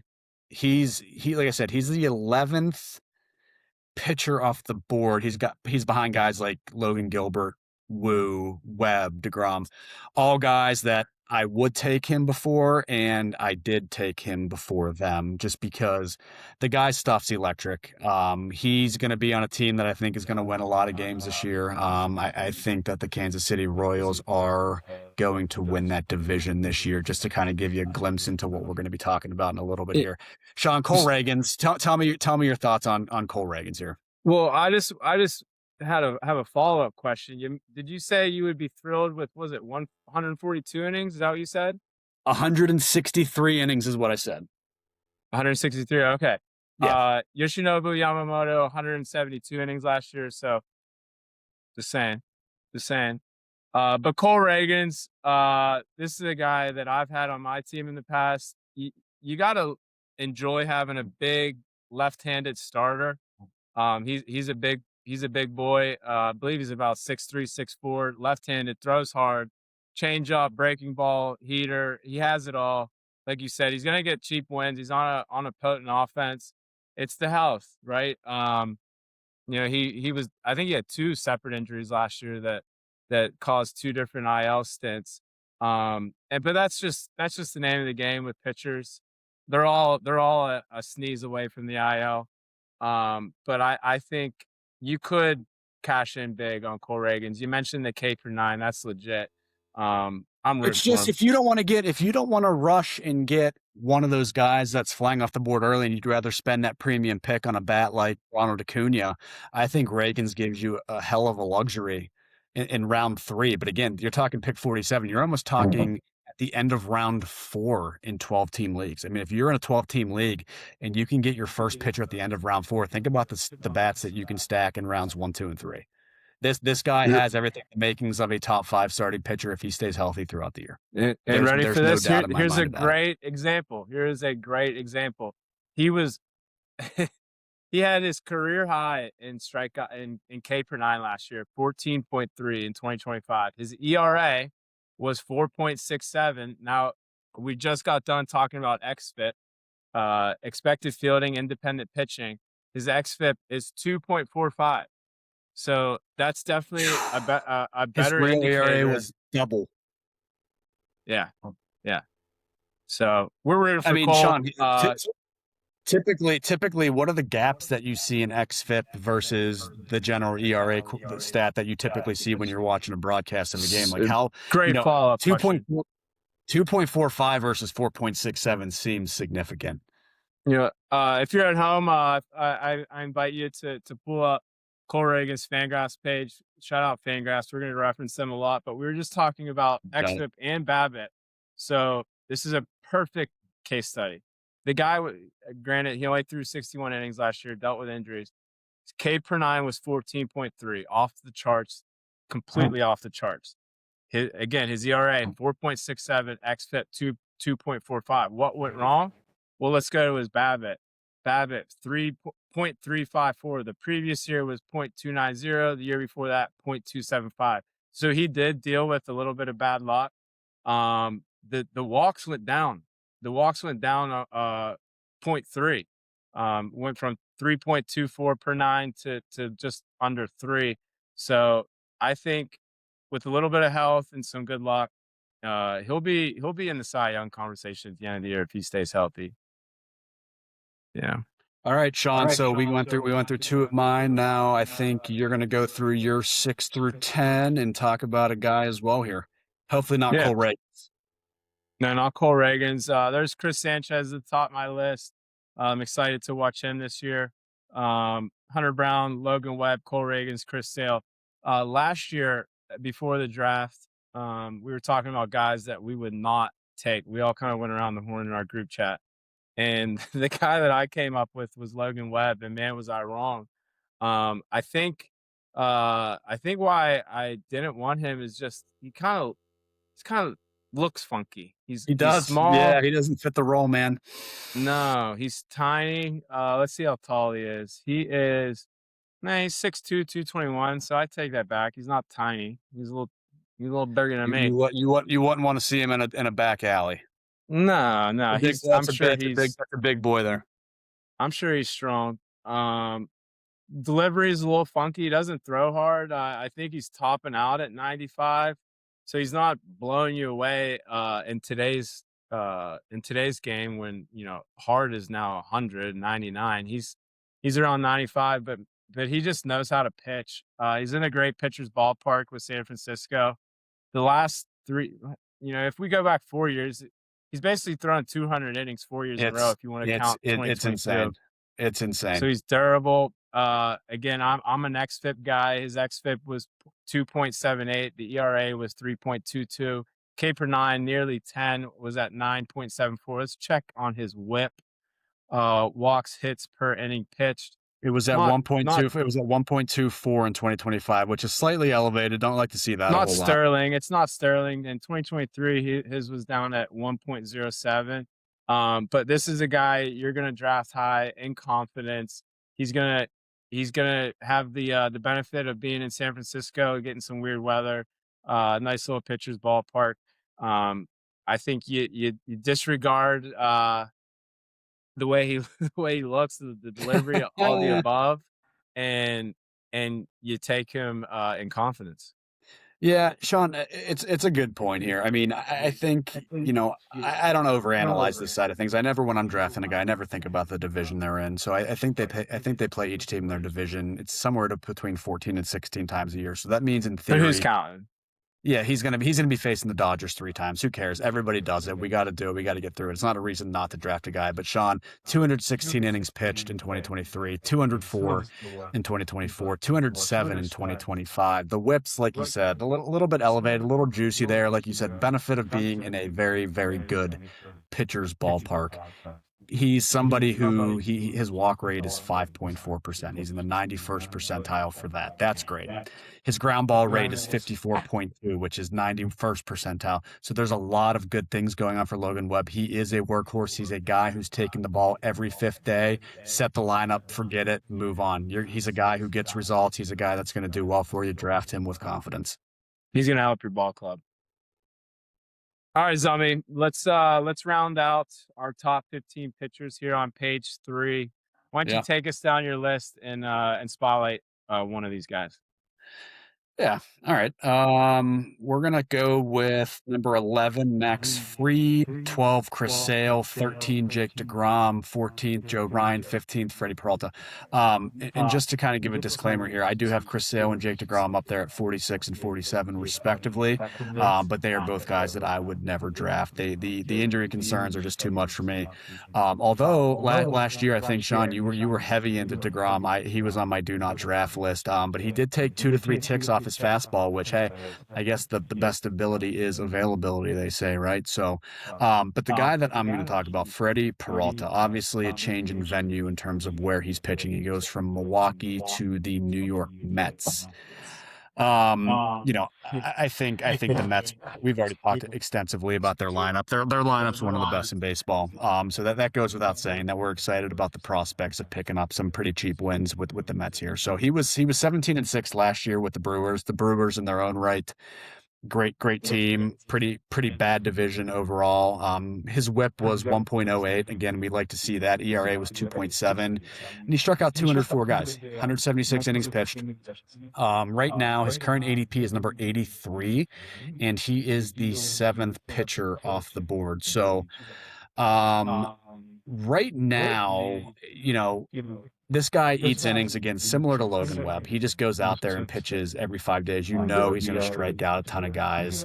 3 seasons in a row, he's had over 200 strikeouts. You're not going to find many guys that have the ability to do that. With all that said, I actually do have a trivia question, something that stunned me when I was going through this review of Freddie Peralta. In the last 3 years, he is third in the league with 614 strikeouts, only behind two guys in that span. Can you name one or two of those guys? You said he had 614 strikeouts last 3 years. That's correct. Yep.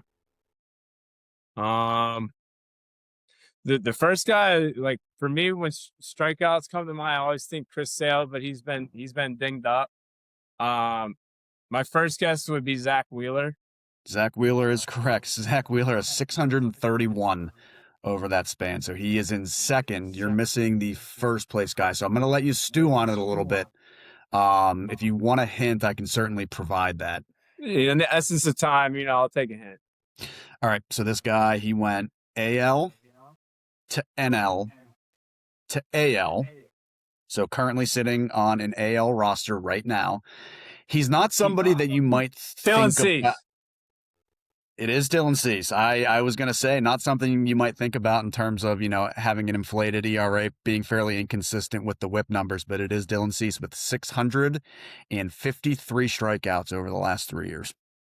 I've had Dylan Cease on a few of my ball clubs in the past, so I'm quite familiar with his game. You deal with some walks here and there, but he does his arm is as live as they come. He's got a different kind of delivery. It's a short motion, but coming to the plate, he's effortlessly touching 97, wiping guys out. So wow. I think he's going to be huge for the Blue Jays this year, which is why I have them winning the AL East. More to come on that later.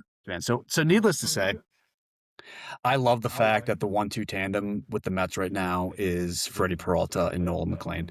I think you draft Freddie Peralta with confidence. And again, my philosophy when it comes to pitching, these guys here in this range are so valuable. These are guys that if everything goes right, can be right up there in the top 10 of pitchers, and you're not wasting a premium pick on one of these guys. So his value, again, his baseball savant page, all red for the most part. Things that stick out to me, he doesn't give up hard contact. He gives up hard contact 33% of the time. That's the 90th percentile. You'd love to see that. His whiff percentage, 30%. His K percentage, 28.2%. Those are both mid 80 percentiles against his peers. This guy, draft him. Start him with confidence. Love the way he pitches. Love the energy that he brings to the game. And like I said, if you don't want to go after a Skubal, Skeens, Crochet, Yamamoto, one of those guys, wait. Just wait. If you can truly get Freddie Peralta in the fifth or sixth round, I think you take that chance, because I think the gap between his floor and his ceiling, I think his ceiling is fairly unlimited, especially with that roster at this point. I like it, Zum. Shawn, who do you got here? This is the easiest one I picked. Jacob DeGrom. Okay. If you remember last year, we got the group chat and, we like to embellish a little bit on who we are high on and who we plan on taking. And I was very forthcoming and upfront that I was going to take Jacob DeGrom. I got a lot of pushback, mainly from Zum, on why he's not going to take him, and I could have cared less. And I moved forward. And Zum, I Kiss the think rings. Kiss the ring, Shawn. that's all right. That's all right. I think I made a great. Did I get him in the fifth round? It's You're either the the fourth you're or the his, fifth. you're the league historian. I'm surprised you can't recall that. I think it was the fifth round.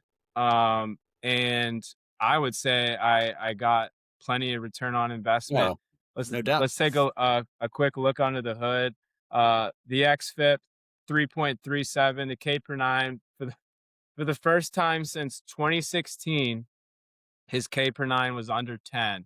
It was 9.64. When this That was by design.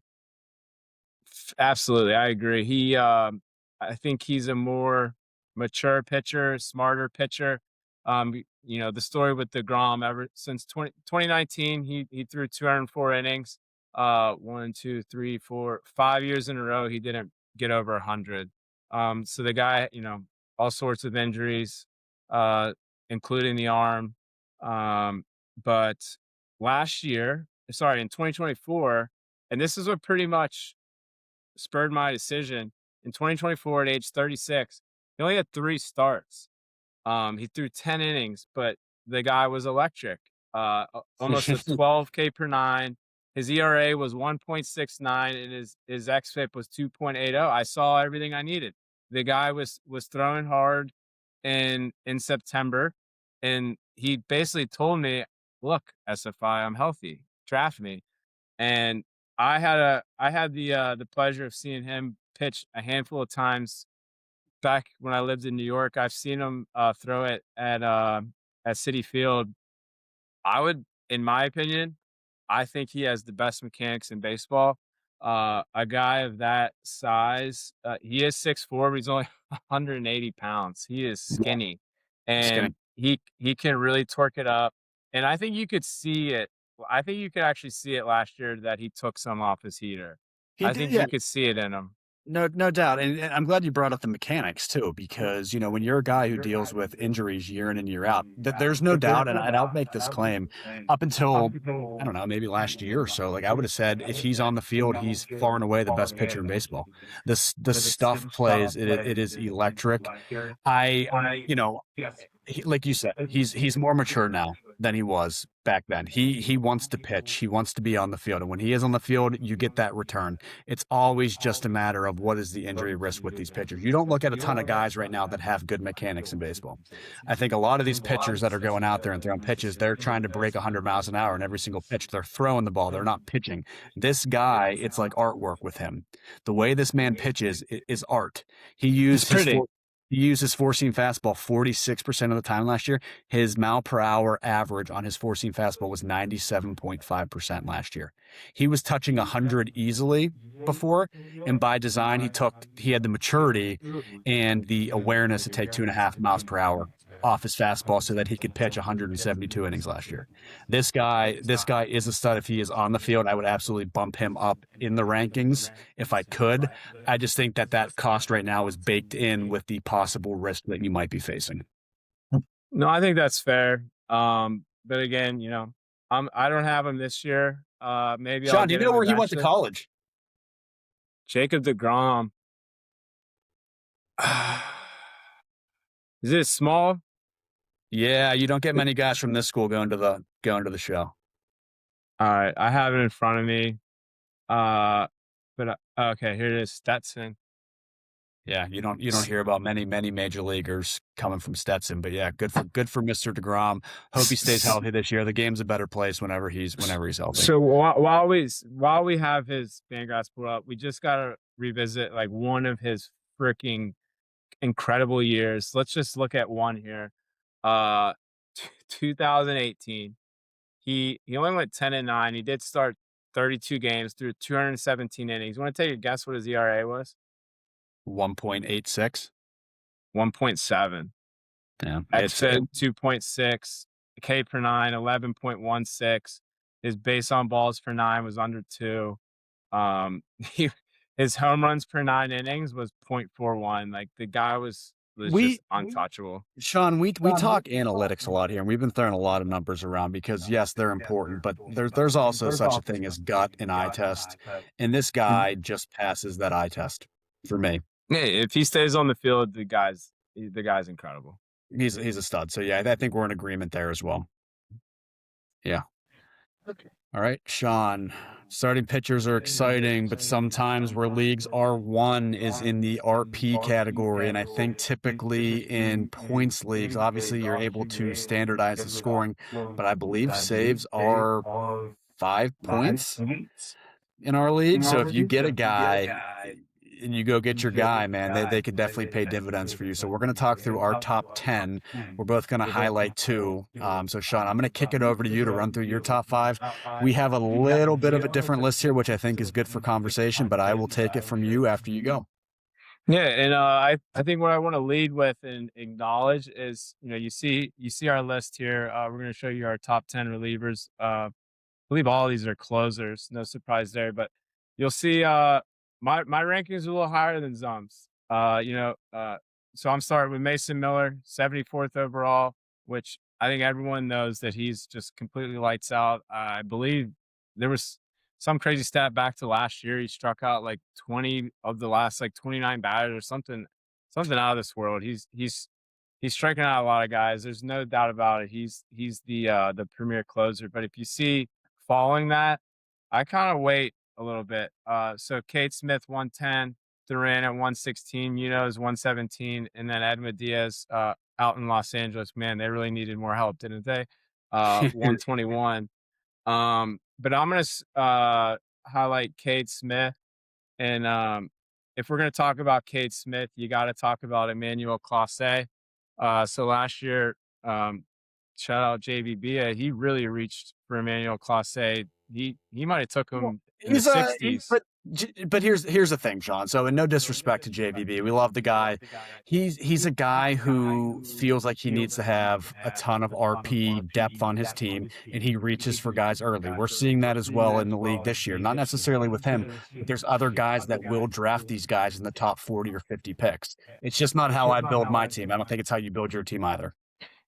Exactly, and that's why you'll see I have these closers a little lower than maybe some others.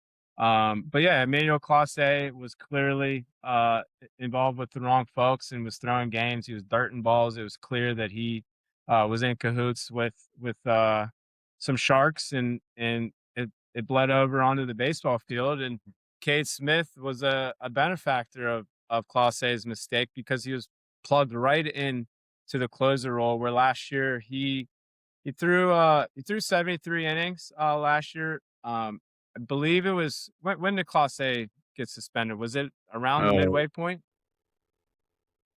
oh man, I don't have the date on that. We have the internet right at our fingertips. I can Emmanuel certainly Clase. pull it as you talk. He had a PED suspension in 2020 and then the gambling investigation in 2025. On July 28th, he was placed on Yep. non-disciplinary paid leave. Yeah.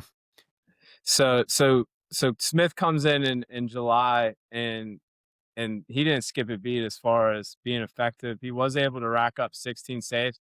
We talk about, maybe with the Dodgers, there's some negative aspects to maybe having some of their pitching, um, at least starting pitching. When you look at a closer, there's certain teams that end up presenting more opportunities than others. Yep. I think the Guardians are one of them. They're going to be in a lot of tight ball games. They were last year. They ended up making the playoffs with kind of a cruddy offense. It was Yeah. Jose Ramirez, and that was about it. Yep. So they're going to be in a lot of tight games. He had 16 saves last year. I expect him to definitely reach over 30, flirt with maybe 40 saves. You're gonna get he's another left-hander, 12.71 K per nine, so you're gonna get a ton of Ks with him. The ERA was just under 3, 2.93. Then we look at the xFIP, 2.65. Let's take a peek at his whip. Walks, hits per inning pitch, right at 1. That's awesome. You don't His mind that. his batting average against 199. The guy is effective. He gets guys out. He's now in a premier closing situation in Cleveland. I have him as my number 2 closer, behind Mason Miller. Fantastic. Well, all right. So let's talk about here. So Mason Miller 1, Diaz 2, Duran 3, David Bednar 4, Andre Munoz 5. All right. So Mason Miller. So shout out, being from Pittsburgh. Mason Miller basically grew up right down the road, competed with, my high school. Shout out to Bethel Park High School for Mason Miller. And then he ended up taking his talents down to Waynesburg College, down 79. Where I recently learned Nicholas Harry Callis foul tipped Mason Miller in batting practice at Waynesburg. Kudos, but here's the thing. I mean, I can't imagine that being the case. But B, Mason Miller, his ERA was over 6 at a Division III Waynesburg school. So right down the road from Morgantown, West Virginia, by the way. Correct. I have family who lives in Masontown too, so we drive by the Waynesburg exit all the time. There should be a shrine. It's beautiful there. Beautiful part of the country. Based upon what this guy's doing, the guy should have a shrine right off the exit by the Aldi there. Let's face it. He's incredible. He ended up getting out of Waynesburg and going to, his story is incredible, going to Gardner Webb. So my childhood best friend went to Gardner Webb as well and played baseball there. He knows who he is. But okay, let's just talk about what he's risen now to the elite closer in baseball. He's closing out games in the WBC. Guys aren't touching him. He looks to be unhittable. His baseball savant page has him in the 100 percentile for 4 categories. Okay, his expected batting average 0.157. His fastball velocity averages 101.2. Whiff percentage of 45.2, K percentage of 44.4. I'm not sure how much more of a case I need to make. Again, it's not the talent. That the talent is unmatched in the RP world. It's just not how I prefer to build my teams. He pitched 61 innings in 2025. His whip was 0.91. Struck out 104 guys. I mean, you're talking... Holy cow, you're talking 1.66 Ks per inning, essentially, is what you're looking at there. So, again, I don't think there's much really to talk about in terms of Mason Miller. The guy's a stud, just not my team build. Yeah, I mean, we were talking about, a strong K per 9. Reagan's had 14 last year. Mason Miller, 15.18.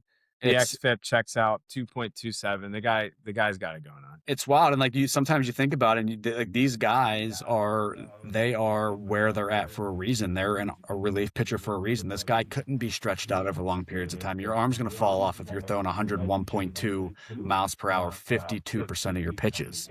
The guy comes in and can throw 10 pitches in an inning and be done, and that's it. The Padres got themselves a stud. It makes me nervous because I think the Pirates, being a fan of the Pirates, I think they're going to be competing with the Padres for a potential wild card spot.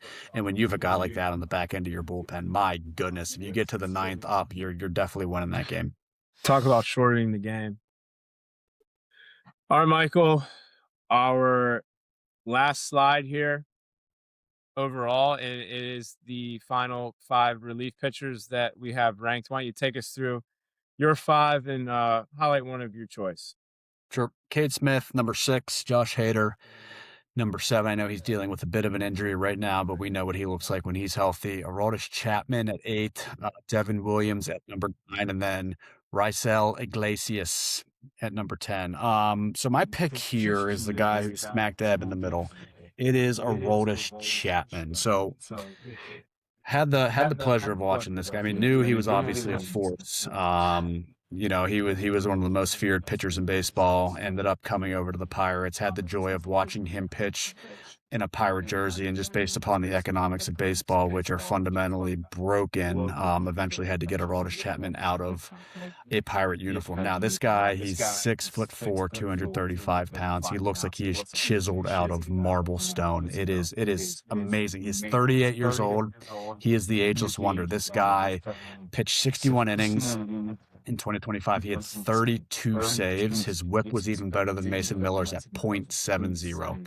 Um, he throws, his velocity when he was trying to beam Andrew McCutchen back in the day, I think he hit 103 multiple times. Obviously, he's dialed that back a little bit due to the age.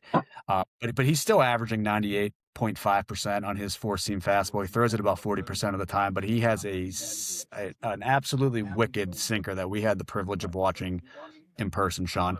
And if he doesn't get you with one of those two pitches, he is a wipeout slider as well. When the ball's coming in that fast, you don't have much time, and you got to sit on the fastball. You got to react if something else changes, but you don't have much time to make up your mind. Expected ERA was 2.11. That's in the 100th percentile. His expected batting average was 0.175. That's also in the 100th percentile. His velocity, like I said, 98.8. It's fast. All closers nowadays can throw 100, but he gets people to chase at a 35% clip. They whiff at a 36% clip, and they strike out at a 37% clip. I don't know what else there really needs to be said in terms of selling this. The guy has just withstood the test of time in multiple uniforms now, and he only seems to be getting stronger. I think he is a set and forget relief pitcher. I honestly think at the end of the day, being with the Red Sox, that he could get upwards of 35 to 40 saves depending upon how they want to use him, and his body absolutely stands up to the stress that he puts on. So I don't view him as much as an injury risk. Hopefully, we can knock on wood, and when we come back to this later on in the season, we can confirm that. But he's a joy to watch on the mound. I love watching him play the game. I would not want to be on the receiving end of a 100-mile-an-hour pitch. So I will say that. Shawn, anything you want to say regarding Aroldis Chapman? Yeah. You have a guess how old Aroldis Chapman is nowadays? Yeah, I think he's 38. You're exactly right. He's 38 years old. That is incredible. I can remember when he first came up with the Reds. They called him the Cuban Missile. Mm-hmm. That was back when the Reds and the Buccas were really duking it out. And yeah, he was literally throwing 104. I couldn't imagine standing in the batter's box to face that. I think you're exactly right. I think he really takes care of his body. There's a lot of muscle. The lower body is extremely strong with that young. He's not a young lad. He's now a little older lad, but I don't think you have to have any worries as far as injuries. He's going to throw heat. He has the wipeout stuff, and now he's on a great team in Boston. I think this is a guy you can start in confidence. Absolutely. No doubt. Shawn, why don't you take us through your 6 through 10 guys, highlight a guy, and that'll round out our position review. Yeah, the guy I wanted to spotlight here is Josh Hader. To start with, he's dealing with a little bit of a biceps injury. Sounds like he's dealing with some inflammation. So, as we approach the season, looks like there's a good chance he's going to start the year on the IL. But this is a guy that's just been getting it done for a long time. Started in Milwaukee, now in Houston. Left-handed, throws hard, deceptive windup. The K per nine is off the charts here, year over year. In 2025 is nearly 13 flat. The ERA was last year was sparkling. 2.05 ERA. The xFIP 3.18. So this is a guy, when he's out there on the field, you're going to get saves, you're going to get strikeouts. It's a Houston team that's probably going to be a lot of tight games. We kind of have them on the outside looking in come playoff time. So they're going to be in tight ball games. He's going to get close opportunities, but just be wary a little bit of the biceps out of the gate. But once healthy, Josh Hader, especially from the left side, is as good as it gets reliever wise. Yeah, and Shawn, I think, being both Pittsburgh guys and, being religious Pirates fans here, watching, Milwaukee all those years having Josh Hader, he's a big reason that was the Pirates' house of horrors. They couldn't win there. Every time he came in the ninth inning, he would just blow fastballs by people. So he is an absolute elite closer. All right, Zums, let's now take a look at players to avoid in the draft. Why don't you give us one hitter, one pitcher that you're going to stay away from? Right. Well, I think when I'm, just thinking about the draft in general, positions that I typically don't draft very early, relief pitchers being one. But in terms of actual hitters, I do not draft catchers early, and the price for Cal Wally is just way too high. I think like anything else, I think if with the ADP of 14 being as high as it is, it's way too rich for me, especially with the other solid options that are available down the line. I think that the catching position probably goes 15 to 18 deep that are very, very serviceable guys. Yeah, they're not going to be guys hitting 60 home runs, but I hate to break it to you, Cal Raleigh's not going to hit 60 home runs either. Okay.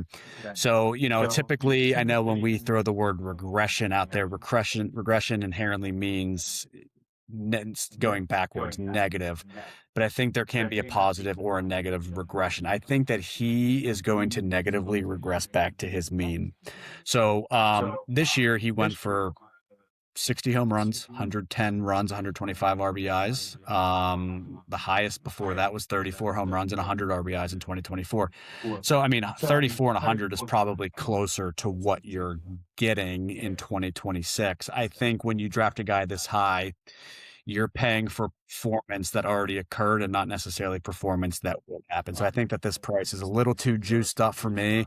And again, just being the position of catcher, I don't put a whole ton of onus on the catching position in general. I think what you can target guys later in the draft. I know we already mentioned Drake Baldwin being one of those names. Shea Langoliers is falling a little bit. You get guys like Hunter Goodman who had breakout years last year. It's just not worth it to me when you can actually stack higher upside bats that don't have the whiff potential that Cal Raleigh does. Plus, he hits in a very, very difficult ballpark. I just don't see that performance repeating again. Shawn, are you okay with that pick? Would you be targeting Riley? Yeah, no, I'm staying away from Cal Raleigh. Obviously last year, phenomenal year. Like tip the cap, 60 bombs. That's incredible. 948 OPS. Before 2025, he did not break 800 as his OPS. So I feel like 2025 is an outlier. I think something you can expect is maybe like 810, 820 OPS. I really don't expect him to reproduce what he did last year. If he falls to you and it gets enticing, I understand, but I don't think you can expect what he gave last year. You're not going to spend a first or an early second round pick on a Cal Raleigh, are you?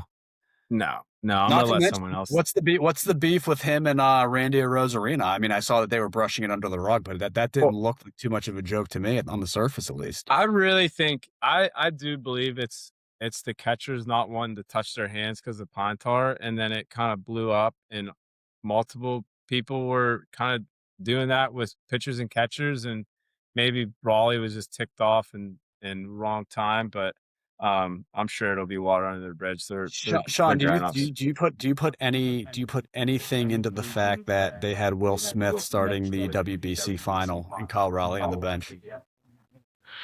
Does that tell you anything? Can you forecast that forward at all, or were you overanalyzing? Maybe so which you're saying which in the championship? Yeah, Will Smith started last night. I don't know if Maybe that's your preference thing or what I it is. that's where I'm going with it. Okay. That's probably. Yeah. All right, Why Sean. don't you So tell us the pitcher? all right. Give us your pitcher. Give us your pitcher. All right. The guy that I'm avoiding is Luis Castillo. I know we hear a lot about these pitchers up in Seattle, and while they do have a great staff just based upon name recognition, Luis Castillo is just not the guy anymore. I think at one point in his career, he was the guy. I think when he was with the Reds, he was certainly the guy. I mean, the Pirates played them all the time, and Luis Castillo, if I saw his name lined up or penciled in the lineup, I knew it was going to be a tough day for the Pirates. I just don't trust his stuff. I think things are trending down. Yes, he still throws a lot of innings, 197 in 2023, 175 in 2024, 180 in 2025. Strikeouts are going down, whip is going up. Those two things are moving in the wrong direction. His ERA was mid 3.5s. He's looked really, really bad in spring training so far. His Savant page is pretty much ice cold blue, meaning that the metrics don't like him either. And again, it's not all about stats for me. I mean, if it doesn't pass the eye test, and he does not pass the eye test for me anymore. So I am avoiding Luis Castillo. I think he's still kind of getting by on name recognition. So people see that name and they think that they're getting the 2 year ago Luis Castillo, and they're not. So I would warn you guys to let him slide down your list a little bit, and I would not be touching him even later rounds. I think there's guys with bigger upside that you can take at a later time. So Shawn, that's my pitcher and that's my catcher. And so who do you have lined up for the do not drafts?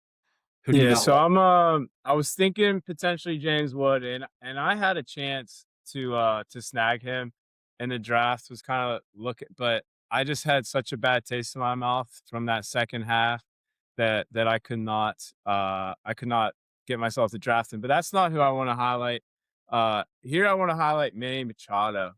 Um, I feel like with Manny Machado, you're getting a ton of name recognition. The guy's been around a while. He's now in over 10 MLB seasons. He first got the call up to the Orioles way back in 2012 at the age of 19. So we've seen this guy for a while. He's now 33 years old, but phenomenal defensive player. We saw that at the WBC. The guy has an absolute hose for an arm. Plays a great third base, but I think he just has he's a flashy player. He's well liked out in San Diego, but as of late, I think he leaves you wanting more at the dish. He is consistent. I'll give him that. Looking at the OPS, which again is my North Star for hitting, you can't hide from the OPS machine. Like I said, he has been consistent since 2023. But it's 782, 797, 795. A lot of a lot of lists have him around 30 overall, pretty high. And with that kind of premium pick, I think you wanna get, like, 2022 version of Manny Machado when he was slot OPS of around 900. Yeah. I think he's on the back nine of his career, maybe a little similar to Nolan Arenado.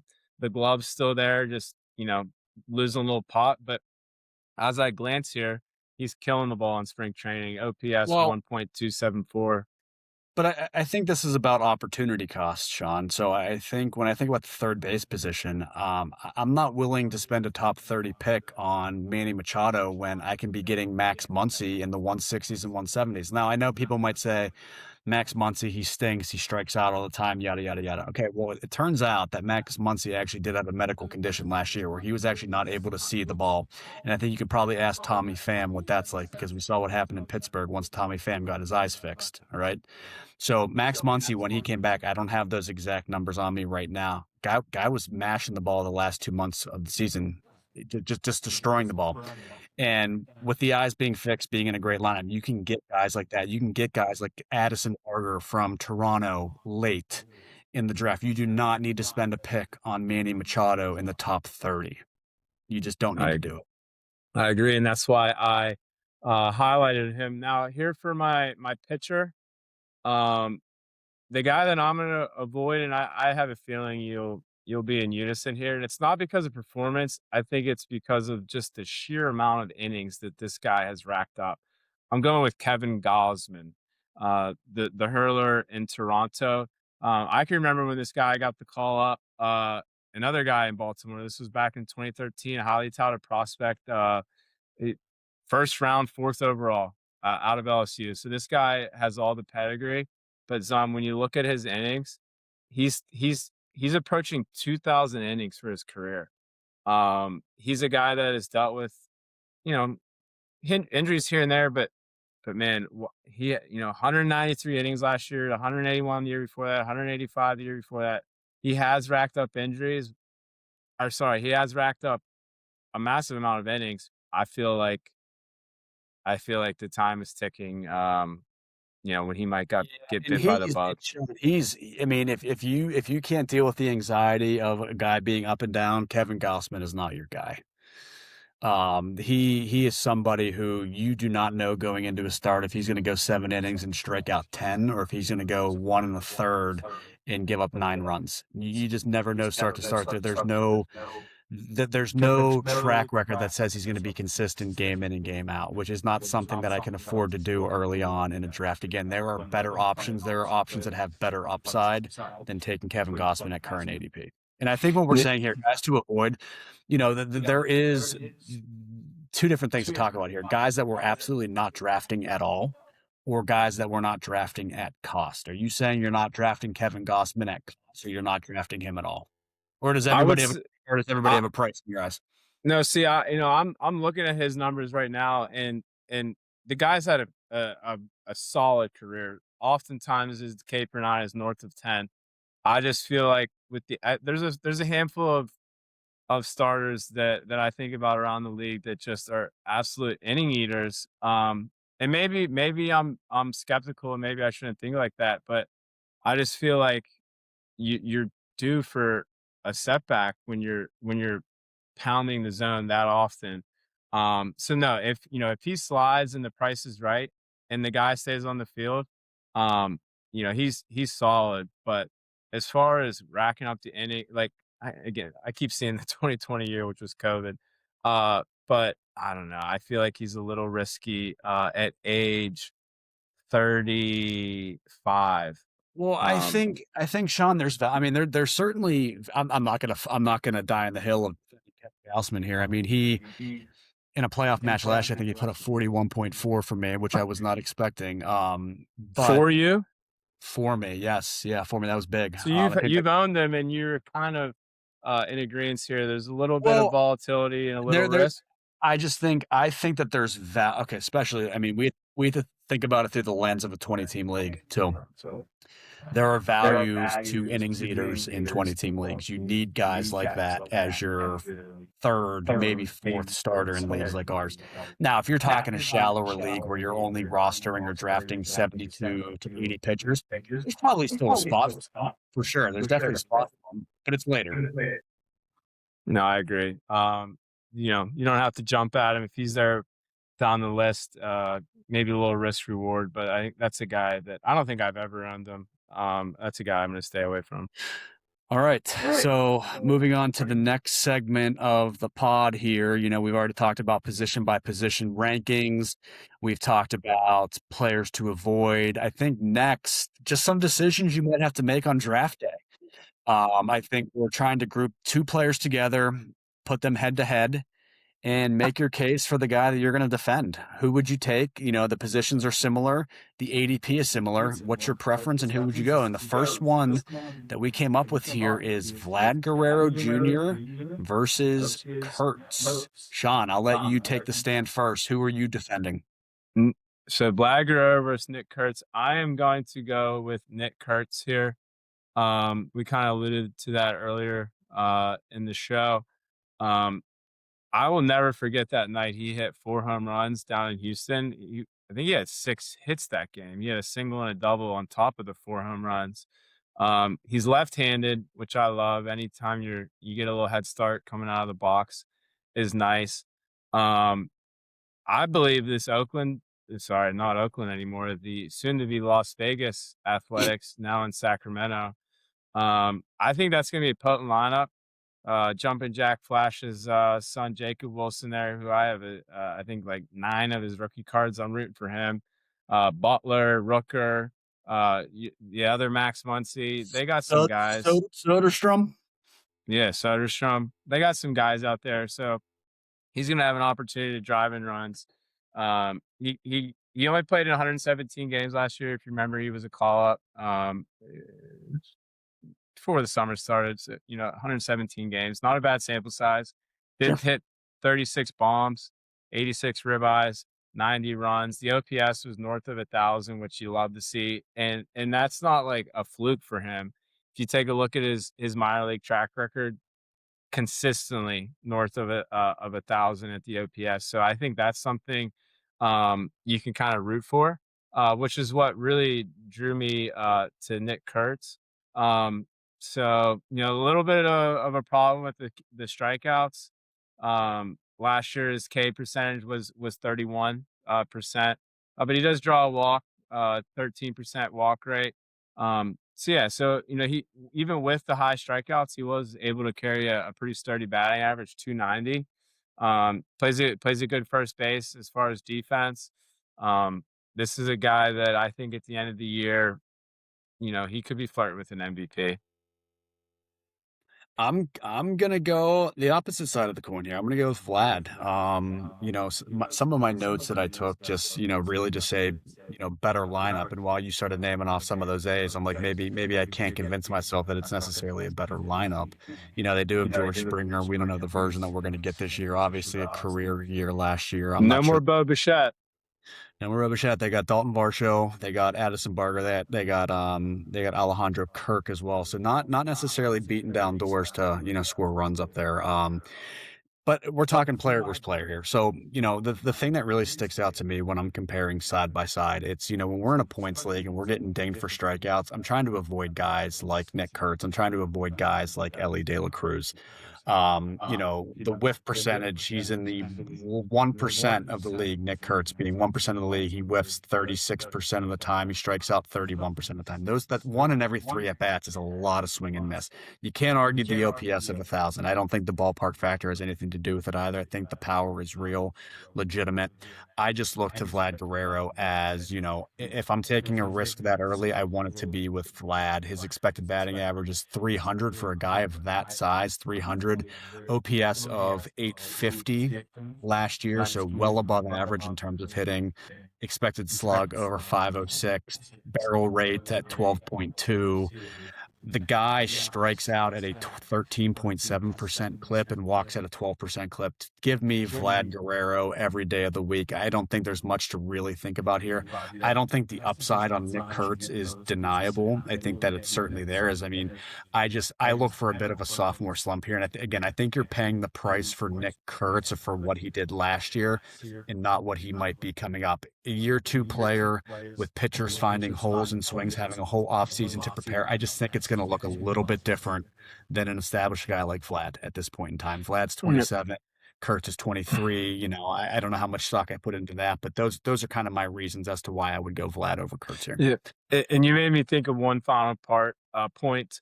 Vlad certainly is able to hit the ball to the gaps. He'll take his doubles. He doesn't really look to hit the ball out of the ballpark, even though he still will. But the one metric on Fangraphs that'll show just raw power is ISO. Vlad's at 0.175. That's not phenomenal. To compare with Nick Kurtz, his ISO is last year was 0.329. So like we said, you're gonna definitely get more big flies with Kurtz. You're gonna suffer a little bit with the strikeouts, even though he does still walk. But yeah, maybe a little safer bet might be Vlad, but I do believe Kurtz could. He delivered last year. I think you could expect the same this year. I wouldn't be mad having either. Let's put it that way. Next, we're going to move on to a pitching duel. Two of the best pitchers in the game. I know they are 1 and 2 ranked pitchers. We're talking Paul Skeens versus Tarek Skubal. Both guys coming off of a silver at the WBC. There was a lot of flack going on for Tarek Skubal kind of being wishy-washy with whether or not he wanted to be on the team or not, kind of joining them when he wanted to and not other times.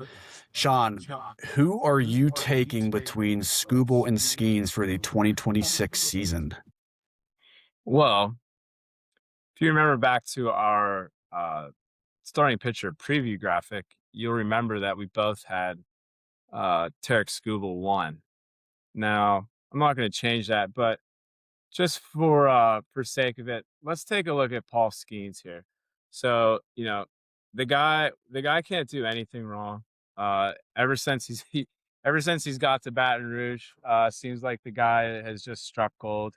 Wins the national championship, #1 overall. Thank God the Pirates didn't draft Dylan Cruz. He's kind of on his way to being a disappointment. But what more could you ask for from Paul Skeens? He's the NL Rookie of the Year. He's this reigning NL Cy Young. Um, he is he's really, as of late, I think he's really embracing Pittsburgh, which I love to see. I think he really does want to be here, and I think he wants to win here. I think he means that. From what I understand, I believe he has a pretty good relationship with Bob Nutting. I'm not saying that we can expect a long-term contract anytime soon, but I think the important thing is back when Garrett Cole was here, you could see it on his face that he really did not want to be in Pittsburgh. I think that was obvious. Um, I think we knew that he was going to leave at the first chance, and that might be this case with Paul Skeens. But man, he really has me bought into this Bucko Ball Club and him leading the way. You know, the numbers speak for themselves. Last year, actually, his K per nine actually dipped from his rookie year. Yep. A whole strikeout. His rookie year, 11.5. Sophomore season, 10.36. But the ERA sparkling. His rookie year was 1.96. Then he followed up 1.97. The XFIP in 2025 a little higher than the previous year. It was 3.03 compared to 2.54. But the guy, yeah, he throws gas. I think Derek Jeter had a good quote the other night at the WBC. He's a hard throwing right hander with a slow heartbeat, meaning he's not just all, piss and vinegar and I'm just going to strike you out. Yeah, he can do that, but the guy knows how to pitch. I believe he's up to 7 pitches. It's got names for on the splinker, all sorts of things. Now, settling in, it sounds like Henry Davis will be his personal catcher. So he's comfortable. It's now in year 3. I'm expecting the Pirates to make a push for the playoffs. I think they're going to get a wild card spot and make it. And you have to think it'll be led by none other than Paul Skeens. Hard to dispute any of that. Something you just said though kind of freaked me out a little bit. If we do agree that Henry Davis is going to be the personal catcher, my goodness, I can't root for that. I mean, that guy has showed nothing since he's been here. Obviously these are the 2 best pitchers in baseball. I personally, from a fantasy baseball perspective, and I need to frame it that way, I would take Tarek Skubal this year. Yes, I think the Pirates are going to be exponentially better. I think they're going to increase their win total by at least 10 games this year. That's not just me drinking the Kool-Aid.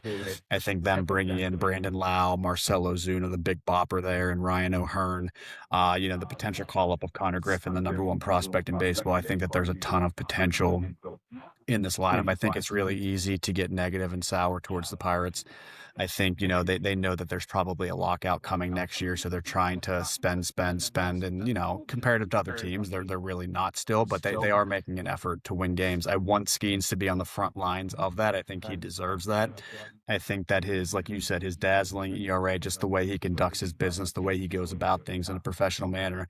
I have 2 small children, and if they both have Paul Skeens t-shirts, and my son calls him by name and says he's the best pitcher in baseball. He's 5, mind you, he knows these things. So he's very heavily regarded in this household specifically. If I'm talking about winning one game, Scoob or Skeens in real life, give me Skeens. If you're talking fantasy baseball, give me Scoob, only from the perspective of wins and strikeouts. And the reason I say strikeouts, it's to your point, I'm glad you brought it up, is because Skeens' strikeouts have dipped, because I don't think Skeens is necessarily going out there trying to strike guys out. Striking guys out requires you to throw a lot of pitches. He wants to extend his length into the game. Innings. Exactly. He wants to eat the innings. He wants to be out there for his team, because historically the offense hasn't been good around here. So, hey, let me go out there and throw more innings, keep my team in the game. So he wants those innings, right? So Ks are down, so I give Scooble the advantage on wins and strikeouts. But again, I can't speak more highly of Paul Skeens than I already have. I think he's an absolute competitor. He's an alpha. He's a dog. He's a guy I want on my team every day of the week. So hard to say Scooble, but in this case, I am going to go Scooble here. We're going to go with 2 more here. We're going to make them quick, though, Shawn. All right, just real quick. Fernando Tatis and Julio Rodriguez. I think we're going to go the same way here, but you tell me if I'm wrong. I am going Julio Rodriguez. I'm taking Tatis. Wow. Okay. Good. Maybe not then. This will be a nice spirited conversation then. So Julio, just again, wildly inconsistent. Cool during April and May, heats up in June, July, August. Despite his start last year, he went 32 home runs, 106 runs, 95 RBIs, 30 stolen bases. What struck me as very strange with him, because he is a free swinger, his K percentage came down from 26% to 22%, which, yeah, okay, it's still high. but bringing down his K percentage is obviously massive for him. He had the lowest BABIP of his career, batting average balls in play, at 302 for 2025, meaning that the balls he hit in play resulted in hits less often than they historically have. And his OPS was 798. I am just going to defend Julio. I'm not necessarily going to bash Tatis in this one, but that's why I think Julio, if he can figure out even a minuscule amount of it in April and May, you're just going to see those numbers take off even more than they are. Then you're going to look down at the end of the year and say, wow, how did he go for 35, 100, 135 stolen bases? How did he do that? I didn't hear about him the entire year. It's quiet success up there in the greater Northwest, up in Seattle. He's in a good lineup. He hits in a good place in the lineup. Not a huge fan of the ballpark for hitters overall. Potentially the worst ballpark to hit in the MLB. And you know what? That's why we always talk about the opposite side of the coin here with the Seattle pitchers, right? Being a pitcher's ballpark. Not only do they have great pitchers, but they're in the best pitcher's ballpark. So I like Julio. Give me Julio over Tatis. And You know, you're going Tatis. Tell me why. yeah. So really, the reason why I'm going Tatis is because of Julio. I cannot stand the loop that Julio has in his swing, where there's a lot of timing. That mechanism he has with the, you know what I'm talking about. It's a He's long, got that. it's a long, it's a long swing fundamentally. Yes. Yeah, and I don't like it. So that's why I'm going with Fernando Tatis. Now I could obviously, here in Pittsburgh, our Steelers, we love parents that played at the professional level. Fernando Tatis, no different. His dad was the gentleman that hit 2 grand slams in 1 inning for the St. Louis Cardinals way back in the day. So I can remember when Tatis Jr. was called up, now back in 2019, age 20, paging Connor Griffin. But ever since the steroids, he hasn't been the same. He Uh, looks, dude. He looks thin. I mean, it's kind of a joke how obvious. Like 2021, he hit 42 bombs, and then he was suspended for all of 2022, and then he comes back in 2023 and he hits 25. So after the juice, it's been 25, 21, 25 as home runs, and that's not bad. But it's not 40. Now as It's far not. as It's this, not with the 13th pick overall either. yeah, and his swipes, while it was up last year, 32 bags. The previous year, right? He did miss some time the previous year. Only played 102 games, but he only had 11 steals that previous year. Before that, it was 29. So you really, and that's what's funny. Like, how does a guy like Jose Ramirez have 10 more steals than Tatis? Nice. It's just funny where and shout out Kutch. Definitely gonna miss him. Uh, for the majority of Kutch's career, blazing speed, but he wasn't good at stealing bases. No. There's definitely a skill to swiping bags. We'll see if Tatis can repeat that. He had 32 last year. I think everyone would be happy with that. But again, back to Julio, I want to stay away from him for that loop in his swing and the really bad hitting ballpark. Tatis, he's in a good lineup. He's going to be paired with Jackson Merrill, who I'm bullish on and I'm rooting for. Tatis will be all right. Maybe not take him 11 overall or that big price tag, but I would feel comfortable having him over Julio Rodriguez. So what I heard was you don't like the loopy swing and you like the fact that Tatis's dad hit 2 grand slams in 1 inning is what I heard. So let's move on to the last one. Let's go to the relief pitchers here. I mean, we talked at length about these. Well, at least one of these guys, Mason Miller and Edwin Diaz. Shawn, I'll let you take the lead on this one. Okay, so I'll go with the hard one here. Edwin Diaz. You got to acknowledge the intro music. Bum, bum, bum, Oh, bum, bum, bum, bum, it's bum, incredible. It's bum, bum, incredible, bum, man. bum, bum, bum. I imagine the Dodgers are going to continue that. Um, Talk about Yeah, a guy with you have to. You have to. you have to. Talk about a guy with, I think, like, we're talking about mechanics, and I just think just the flat out mechanics affects the way the hitter sees the ball. And there's something about him that it looks like he's really close to home plate when the ball's coming out of his hand. I like his mechanics. He has that long stretch to home plate. But when you take a look at the numbers, he's sparkling. The ERA I guess in 2024 he did have a slight down year for him. The ERA was 3.52, but then you go and look at the FIP and it checks out 2.59. His whole his career low in K per nine is 12.14. Career low, Can't 12.14 K per nine. you can't argue Um, with that. You can't argue with that objectivity there, man. I mean, that's the you numbers know, are he, so he's going to strike guys out. He's not going to walk a ton. Now, I did have Tanner Scott last year as the Dodgers closer, and it is interesting. Like again, like Dave Roberts must have like the easiest job in the world. Like I think I would win 100 games as the skipper out there. Um, so I'm surely Diaz is going to be, slotted as the closer.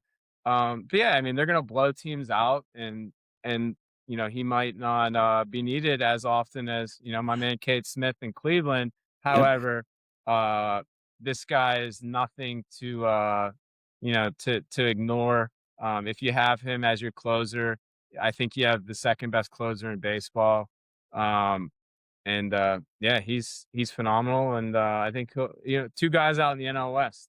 It's hard to dispute that. I mean, I don't think you go wrong either way. I think when you think about relief pitchers, you always look at, hey, you want a guy on a team that wins a lot. I think that that's the very, very fundamental way of thinking about it. You dive in a little bit deeper and you say, hey, how often are, even bad teams. So let's just say, for example, even bad teams win 60 games a year, right? And of those 60 games they win, let's say 50% of them are by less than 3 runs. So your guy's getting 30 potential saves there. So we're talking Mason Miller there, maybe getting 30 to 35 opportunities. I think the same number of opportunities are going to come to Edwin Diaz. So just the fact that his team's better, I don't think really matters in this case. I think just the pure stuff that's out there. I just think Mason Miller stuff's better. I'm not going to lose sleep if I end up with Edwin Diaz. But again, if we're just talking in a vacuum, I would take Miller, but I'm not drafting either at current costs, regardless, because of the team build that I don't necessarily like going through with, RPs. I think the guy in our league, Harb, correct me if I'm wrong, I think he drafted both Mason Miller and Edwin Diaz. It's going to be hard to, he's going to have a hard time getting hits on his team, but he's definitely going to rack up the saves. There's no doubt Yeah, hey, about we that. wish him well. Good luck with that. Yeah, I don't think that that's the winning That's not the philosophy. mold. That's not the formula. He's a newbie, so I think he's kind of getting his feet wet, and he's going to see pretty quickly that build's not going to work out for him. He'll But hey, regret it. better him than us. But both great players, no doubt about it. All right, Zum. We're now at the tail end of the show. We appreciate you sticking around with us if you are still tuned in. But yeah, Zum, let's go a little season preview predictions. And then at the end of the year, we can have a little fun and come back and look at them. So let's go down the list, rattle them off. Let's start with the AL MVP. Who do you got? I got Aaron Judge. All right, I'm going Bobby Witt Jr. Bobby Witt, love Bobby Witt, love the speed on the bases. I'm going BWJ. All right, NL MVP. I have Juan Soto. We talked about him at length. I expect big things. Who do you have? I got Ronald Acuna. I'm looking for him to dial it back to his MVP year. All right, you think Acuna is staying healthy? We'll root for him. AL Cy Young. I'm going for the three-peat. It's not a sexy pick. Tarek Skubal. I mean, he's just the truth, and he's on a pretty solid ball club. I expect him to repeat. Yeah, hard not to pick him, but I'm just gonna go outside of the lines a little bit. I'm gonna say Hunter Brown, but now that I've kind of bashed the Astros, I don't think they're gonna make the playoffs. And how often are you gonna get a Cy Young guy? I mean, yes, I mean Paul Skeens did it, but I just don't. Hunter Brown is not Paul Skeens. Let's put it that way. So I have Hunter Brown, but I think it's gonna take them making the playoffs in order for him to even get close to doing that. So let me just go with him as a dark horse. All right, Zums, NL Cy Young. I think we have the same guy, Paul Skeens. Yeah, I think it has to be. I think if he won it last year with the record he had, I think this year's only going to be better. So, all right, moving along now to the rookies. AL Rookie of the Year. I'm going with a guy on my team that is pounding the ball right now in spring training, highly touted shortstop, Mr. Kevin McGonigal. I am going with catcher Carter Jensen. I think that he is the truth. I think that he is the next upcoming star for that organization as well. A lot of pop in spring training. Every highlight that I watch, he's hitting the ball out of the ballpark. I think that he's the real deal. I think that he definitely has the inside track on that right now. Vlad Guerrero is going to need Carter Jensen this year if he wants to maybe drive in more than 100 runs. NL Rookie of the Year, I'm going with the Yinzer Mountaineer, which I am a Yinzer Mountaineer, and so is Pat McAfee and a lot of other folks. Yinzer Mountaineer, it's a great combination. Mr. J.J. Weatherholt, I expect him to, if he doesn't make the Cardinals out of spring training, I expect him to be up there quickly, and it looks like he's going to take Mason Wynn's starting spot at shortstop. J.J. Weatherholt, first round pick out of WVU, NL Rookie of the Year. Shawn, just real quick, I think you were thinking of Danny Jansen up in Toronto, not Carter Jensen. Carter Jensen is the catcher for the Kansas City Royals. So Carter Jensen will not be driving in Vlad Jr. unless he gets traded to Toronto. I was thinking of Danny Jansen. That's okay. Danny Jansen with the specs, right? That's exactly right. Yeah, no worries. Sorry, Weatherholt, NL Rookie of the Year. Who do you got for your NL Rookie of the Year? I got another guy from the NL Central. I got Sal Stewart. I think he's going to hit in a really, really good spot in that lineup. I mean, Great American Ballpark is, Great American Small Park. The ball goes out of there, flies. He had another home run today. I don't know what that takes him to for spring training. It's at least 3 or 4. He's their number 1 prospect. Give me Sal Stewart. He's breaking the club out of spring training, and I think that he's going to hit for a lot of power in year 1. All right, let's land this plane. Division winners as well as wild cards. AL West, I have the Mariners. Mariners. AL Central, I have the Royals. Royals. AL East, I'm on the Red Sox. I got the Blue Jays. NL West, we both have the Dodgers. NL Central, Brewers. I have the Cubs. Let's get to the NL East. I'm going with the Metropolitans, the New York Mets. I had a hard time with this one, Shawn. Just because I'm so heavily invested in Acuna and Olsen, I'm going with the Braves. Tough division, though. My goodness, I don't know. 3 teams could win that one. Was that a bit of an emotional pick? Yeah, and typically I don't like to make decisions that way, but yeah, this time I did. All right. Well, hey, I hope they stay healthy. I'll be rooting for Chris Sale. I like him. I don't think I have any stock right now with. I have Spencer Strider. We mentioned him earlier. We'll leave it at that. But onto the wild cards. This is where it gets a little fun, and we have some different ones. So AL wild card SFI, aka Shawn from Imperial, is going with the Bronx Bombers in the top slot. The second one, and I really feel good about this team. The Baltimore Orioles, love Gunnar Henderson, love Pete Alonso. I think they're gonna score a ton of runs. And then last but not least, the team that was really setting the pace in the AL Central last year, and they kind of collapsed, which allowed the Guardians to pass them up late. The Detroit Tigers, I expect them to be in it. What about you, Zum, in the AL? Yeah. I mean, Yankees I have as my top wild card. I don't think that they're going to win that division outright, but they're certainly going to make it in. There's too much money up there. There's too much talent. There's too much pedigree. I think the Yankees definitely grabbed the 4 seed. I had the Tigers not winning the division, but actually getting the number 2 wild card, so the number 5 seed again. Tarek Skubal, Freddie Peralta, Riley Green, Shaky, Spencer Torkelson, same thing. I mean, I just think that the AL is kind of down overall as a comparison to the NL. And then the number 6 in the final seed, the Boston Red Sox, is who I have. Who's your favorite player on the Red Sox? I like Trevor Story. Oh yeah, you've had him on your ball club. I have, yes. He is hanging on there. He was relevant last year. He had an absolute resurgence last year. Yeah, he was crazy. I mean, I like Jaron Duran. Don't get me wrong. What about Marcelo Mayer? Mayer. I feel like he could pop off this year. He was a highly touted prospect. I mean, he just he hasn't figured it out yet. Unfortunately, a lot of these top draft picks don't figure it out. I hope for his sake that he does. But look at guys like Tristan Casas. I mean, wasn't he supposed to be the next big thing? And there's one other instead of Nate Rafaela, he looks like he's gonna stick around. But there was one other highly touted prospect that is eluding me right now in Boston that came up and went back down. Can you think Yeah, of him? no, I know I know who you're talking about, but at risk of not looking like we know what we talking about, I'm not going to pretend at this point.